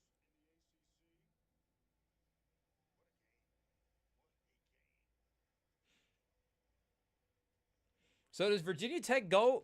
Are they winning the ACC if they win this game? Both teams are 0-0 in conference play. So Virginia Tech would at least have the tiebreaker. Virginia Tech would be over the ACC team in the playoffs if they won this game. Oh, we've got a top-ranked boxing game after this? Top-ranked boxing match? Are we staying on? The stream continues?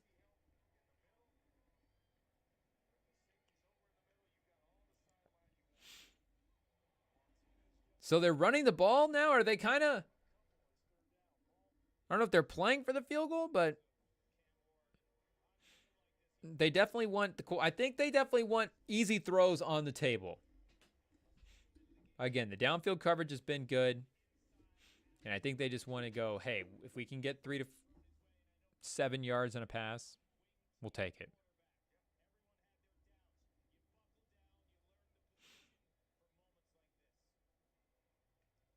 Third and 3. McCormick not on the field. Apparently the 9th-year veteran needs a 10th year before he's out there in third down. And yeah, short little slant there. Obviously, it would have gotten the first down on third and long, but you know, that slant and easy throw. Was able to get some yards after the catch. Brent Pry clearly panicking.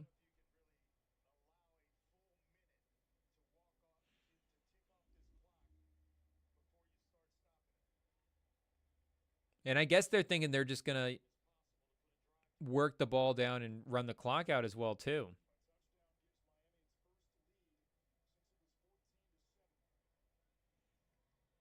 They're running the play clock down to 1 second. Oh, Cam Ward escaping the sack. Gets the ball out. Is that McCormick? Is that the veteran? He's running after the catch. He's down at the 1. And there's the Heisman play from Cam Ward. Maybe there's the Heisman play from McCormick, but Cam Ward with the defenders draped on him. Wow, the flip out to the tight end. And I don't know if that was McCormick exactly, but one of the tight ends. I thought that was a lineman at first. I didn't know if it was going to be legal because of the number, not because of the player body type. If Powell had been in there, he would have sacked him, but unfortunately he wasn't. And now they're at the 1. Are they going to score too quickly?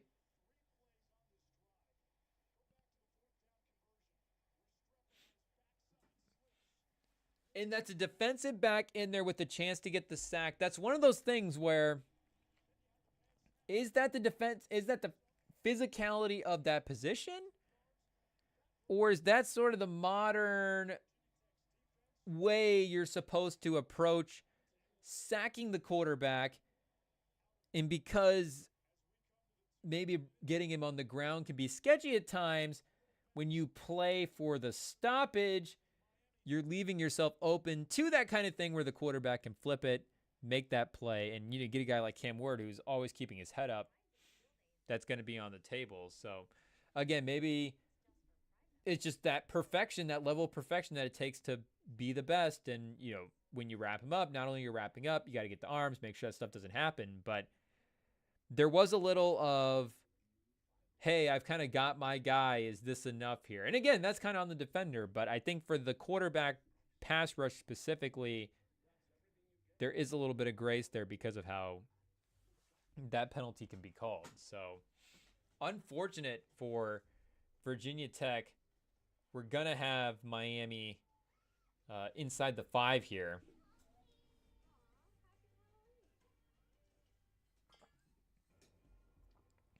But in all seriousness for Virginia Tech, if you have a little bit of time left, I mean, that is going to be a good thing. Obviously, you're going to want to get the stop here, hold them to a field goal, whatever. And a field goal only ties it. Maybe at this point, is Miami just going to play for the touchdown? I think they might. But there is a chance, especially with the 2-minute timeout, that you get this around 2 minutes. You could definitely start using your own timeouts, knowing that, I mean, this set of downs is definitely it for the Miami offense.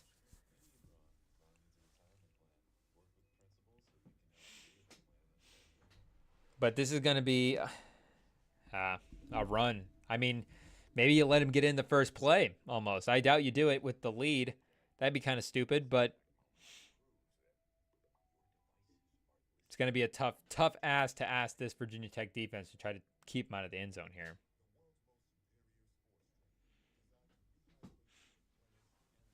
If somehow we can get the Miami kicker is pretty good too. If we can get the Miami kicker out here.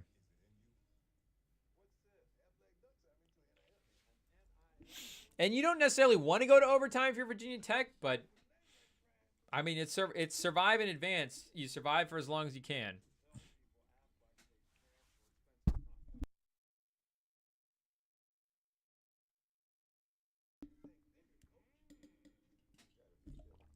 Let's see if we can get some interesting last-second insight from the odds, a.k.a. last second opportunity to fund the midnight snack.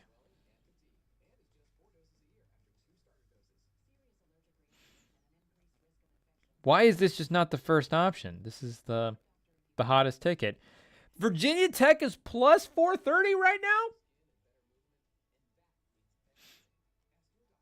I guess there is exactly 2 minutes left.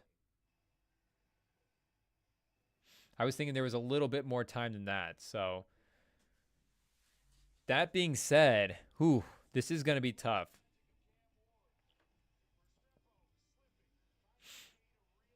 Plus 430 though. The thing is, if Miami scores a touchdown, Virginia Tech will also need a touchdown because Miami's going to go up 4. They have to go the length of the field. Not something they've necessarily done with big success, but they did get that big play. Oh, and Michael Irving hyping the team up. This is why they're winning right here. Not because of the hype, but because, you know, the man's got some stuff in his pocket. He's carrying some performance enhancers on him as we speak. In the first play, they score. Up 3 right now. A major, major extra point that we assume gets knocked in, but you can never assume. And I imagine that line just went crazy. Oh, no, it's still plus 430.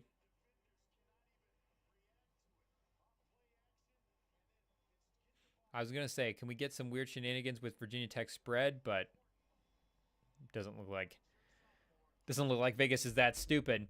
So plus 430. Can Virginia Tech string together a drive here with less than 2 minutes? With the way they've been moving the ball as of late, especially with the running of Tutton, 2 minutes is still enough time to be able to run. In the timeout situation here,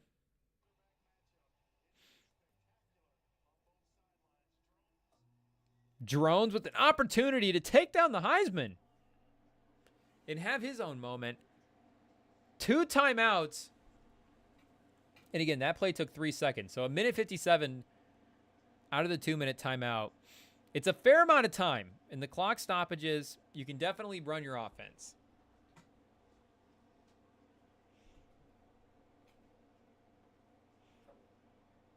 I think you need to be more concerned with not doing too much than, you know, being like, hey, we actually need to go here. Speaking of NBA moves, Terrence Mann gets a 3-year, $47 million extension. Steve Ballmer really doing everything he can to keep this team together.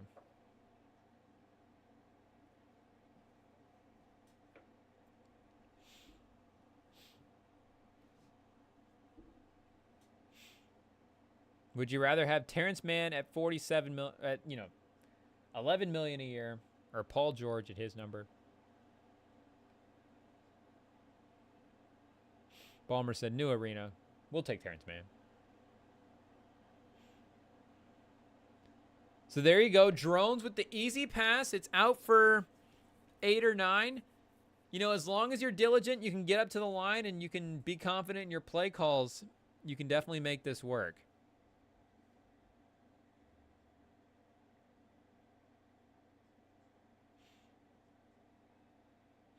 It doesn't look like they're going to run. But Drones again hits the receiver on the outside. That's a beautiful strike. That's a beautiful strike, especially for looking rattled on that last drive, because the receivers were well covered, but they were not good throws either. A mix of both. That throw was, I mean, you got to classify that as a dot. That was a dot. We'll say it. Another underneath strike. So Miami's going to have to play, they're going to have to play some real defense here. They can't. The clock is still running. They threw him out of bounds, but going backwards. Clock is still running. Okay, a minute left. The countdown is officially started. Again, they need a touchdown, so they're taking a little bit of time. They're in kind of, we need a little bit of a chunk play here or something to go out of bounds. Oh, and the quarterback gets taken down. They're going to have to use a timeout.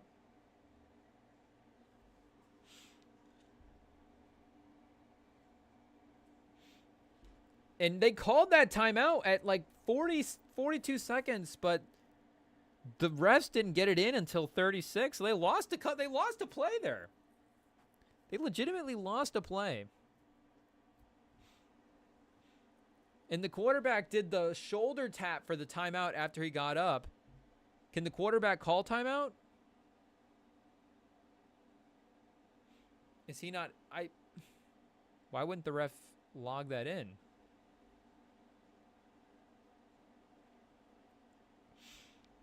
Third and 5. At least he didn't get sacked. He didn't lose yardage, but went to scramble.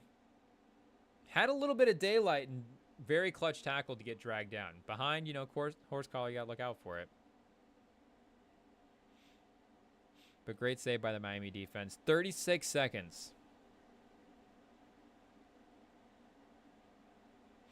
Drones, they're saying 62 yards in this drive alone.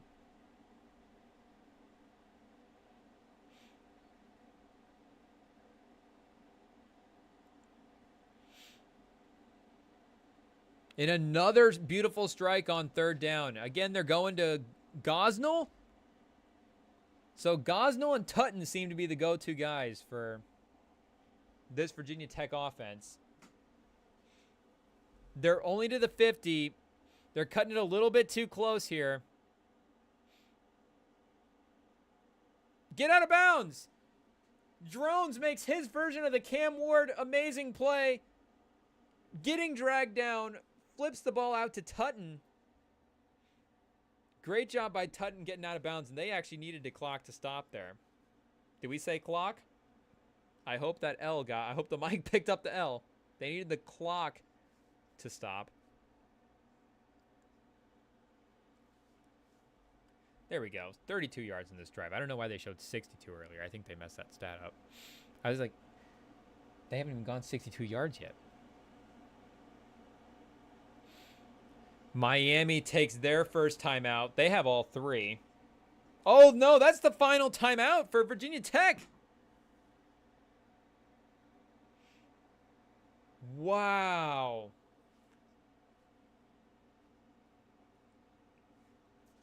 So they burn the timeout. Am I missing something? Did I just have like did I miss time? Is that the play? The clock was stopped going out of bounds. And yet they still have to burn a timeout. So obviously in theory you can still get out of bounds, but that's just you know, if we're talking drive efficiency, you necessarily wouldn't line those two things up together in the 2-minute drill.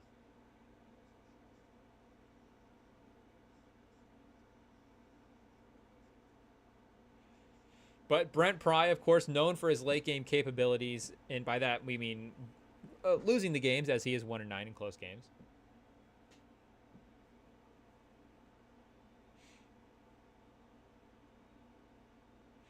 Were those just one-score games, or were those like one-score games leading in the fourth quarter? Oh, and he's taking a shot out the back of the end zone. A legitimately unbelievable play by Virginia Tech. The Hail Mary deep shot. It got caught. The defender pushed him out the back of the end zone. Great throw and catch. Unfortunately, it was too far. And it burned 10 seconds. So that was not good. But Drones is going to feel a lot better about this loss because he made that play. That's for sure. Nothing like a good throw out of bounds to console yourself in. Brent Pry not drawing up a play. Just kind of walking around giving high fives. But that seems like the move you would make if you were 1-9 in close games.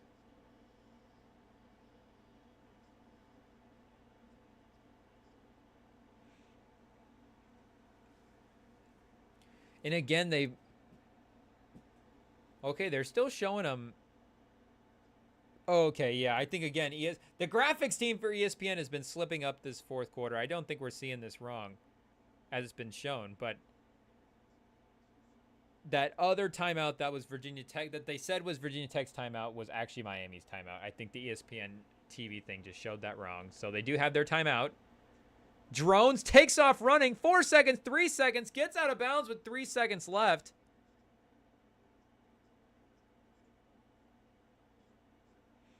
And they're at least going to have a decent shot at the end zone here. 3 seconds, one final play. Okay, this time you can take your timeout and set something up. Totally fine.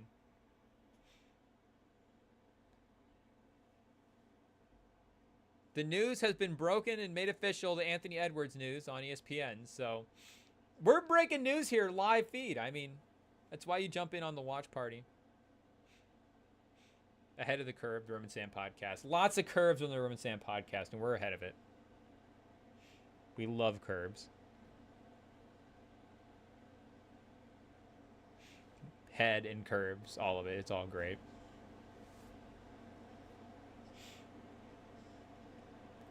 Chat, what's better?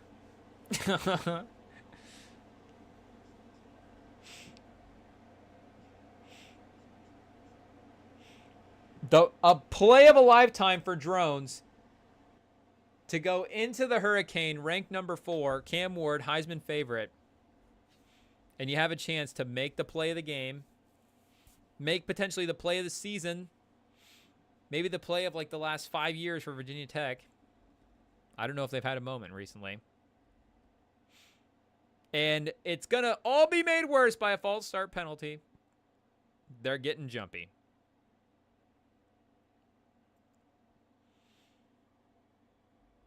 Offsides? Oh, timeout?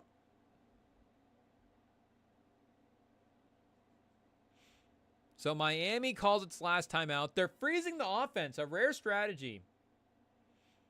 Freezing the quarterback.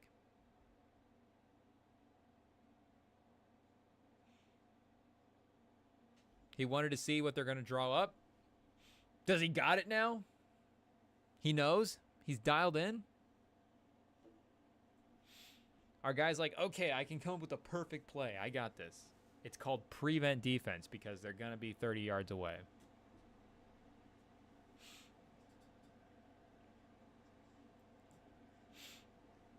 You'd love to see the energy from the quarterback. Virginia Tech, no need to rehuddle. They said, we're good.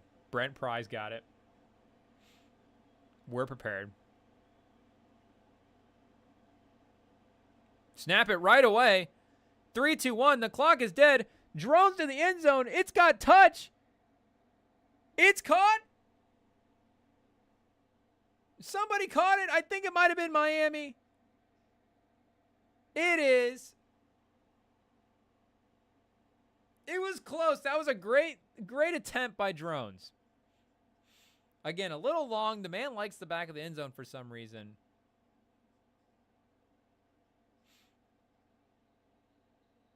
And now things are getting nasty between Virginia Tech and the Miami fans. I don't know if we've got a George Pickens cousin here or... I think he's protesting. I think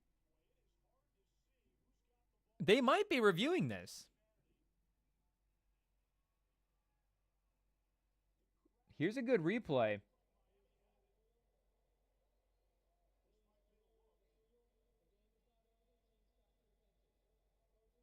Ladies and gentlemen. Ladies and gentlemen, this might be a touchdown. They might score.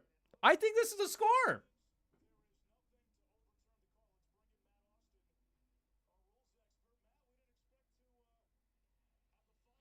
To me, it looks like the receiver has this and controls it to the ground.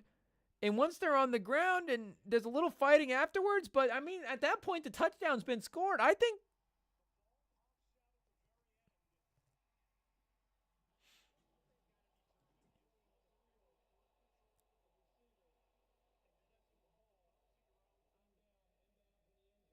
And they're calling it a touchdown on the field. So they need to find conclusive evidence to overturn this. Brent Pry is a genius. Brent Pry, people. Brent Pry dialed up the perfect Hail Mary at the perfect time.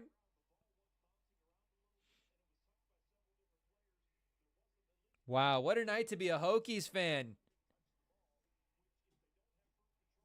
Drones, can he transfer to Michigan next year?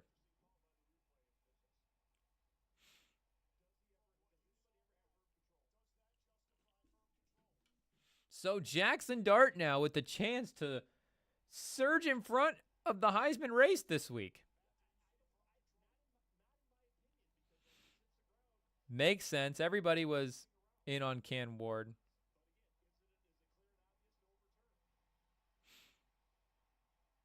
I think a touchdown might be the right call here too.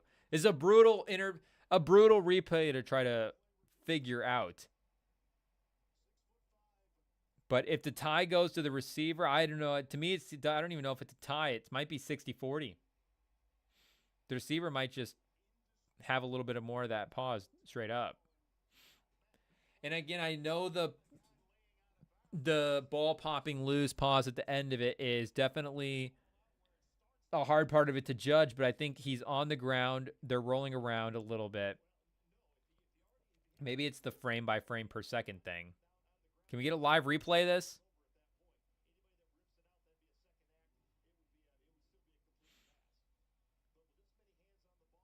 Yeah, they're saying once he goes to the ground, second act. And once you're in your second act, it's a touchdown. Touchdowns happen in the second act, not the third act. Or the first act. Right in the middle of the play, the second act.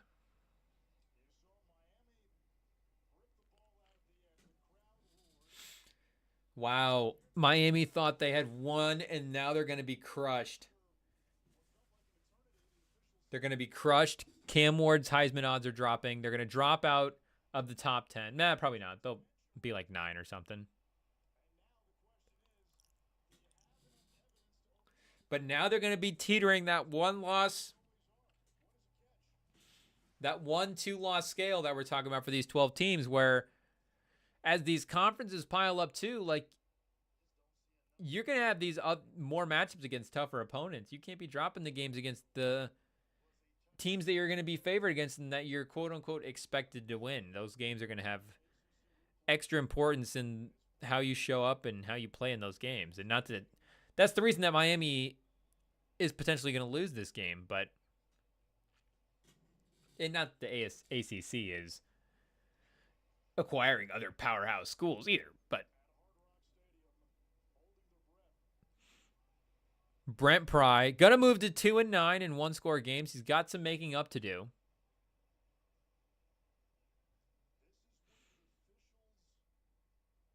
Wow, so we've got a screenshot here that they're showing of the official monitor, what it looks like when they're running the replays on the official monitor. And they've got a stoppage clock on the official monitor, which I didn't realize that they were actually aware of how long they were stopping the game for when it happens. But 5 minutes in on the stoppage clock, this may get pushed to 10. It's going to be a close one. And once you've looked at it for 5 minutes, it's like, okay, you've looked at it. You know what's going on. Make peace with your decision. A lot of the times it's just, can the ref make peace with his decision?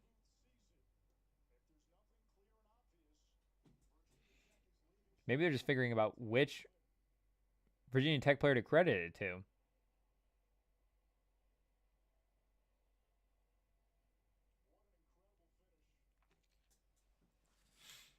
Drones with the strike in the back of the end zone. Unbelievable.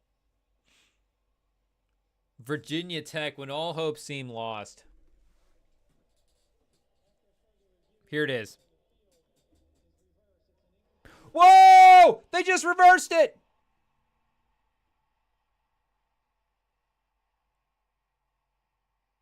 No way. I actually can't believe they did that.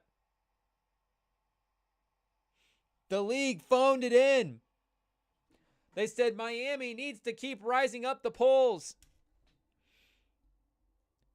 Miami needs to win. Oh, how disappointing for the Hokies fans. It just got dropped back to 34. It goes final. Miami is undefeated. Cam Ward's a hero.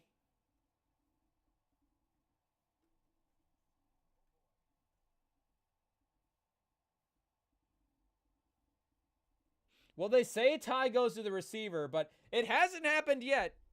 Not in Seattle. Not in Miami.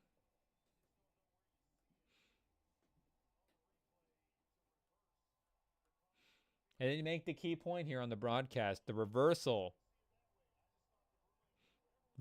You call it on the field one way. Can you see it the other way in the replay? And I don't know if you can see it clearly the other way. I mean, you can see him clearly losing the ball at the end of it, but I don't know how you determine that he didn't score before that. So Cam Ward didn't hit 500 yards tonight. That's not what he needed.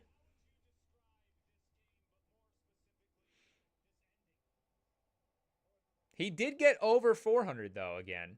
Total 57 rush, 343 passing. So 500 or 400 exactly. 5 total touchdowns. Scored all 5 touchdowns. Responsible for all 5 touchdowns. And the turnovers. So a real Josh Allen performance from our guy Cam Ward. Doing literally everything good and bad for Miami. And at the end of the day, it's still enough. Gets his picture with drones. If I was drones, I'd be devastated. Miami coach just stunned and thankful that he can be in this position, still undefeated. Wow, what a stream. A Hail Mary, a dramatic trade. It really had everything. I don't know. I don't know how we topped this stuff. The streams have been cooking people lately. This is why you want to jump on. We're at Rem and Sam Podcast on Instagram, at Rem and Sam Podcast on TikTok, Spotify, Apple, YouTube. We're out there on the feeds, people. So stop by. We're doing the watch parties. We're doing podcasts. We're doing little shorts and different stuff all over the place. You don't want to miss it. And we got J. Cole dropping verses. He dropped again today. We've got NBA moves are starting to, again, pick up before the season. And, I mean, these games just keep getting better and better. Cam Ward, again, I guess he's a hero. That's what we'll have to remember him for as the winner of this game. But RIP to the Hokies fans. It was a tough night for you. But, you know, you hung with the 7th team in the nation and probably should have beat them. So take some solace in that and argue about it over at Rem and Sam Podcast. If you want to vent, you can slide in our DMs on Instagram. But we will see if we'll be back this weekend with Sam. We'll see what the plan is, if we want to jump on at all. But we'll be back next week with the pod episode and then business as usual after that. So thank you guys for checking out the watch party, for everybody stopping by. And I think that about concludes it for this one. They've moved over to the Top Rank Boxing. So I think we will go ahead and head on out as well, too. See you guys later.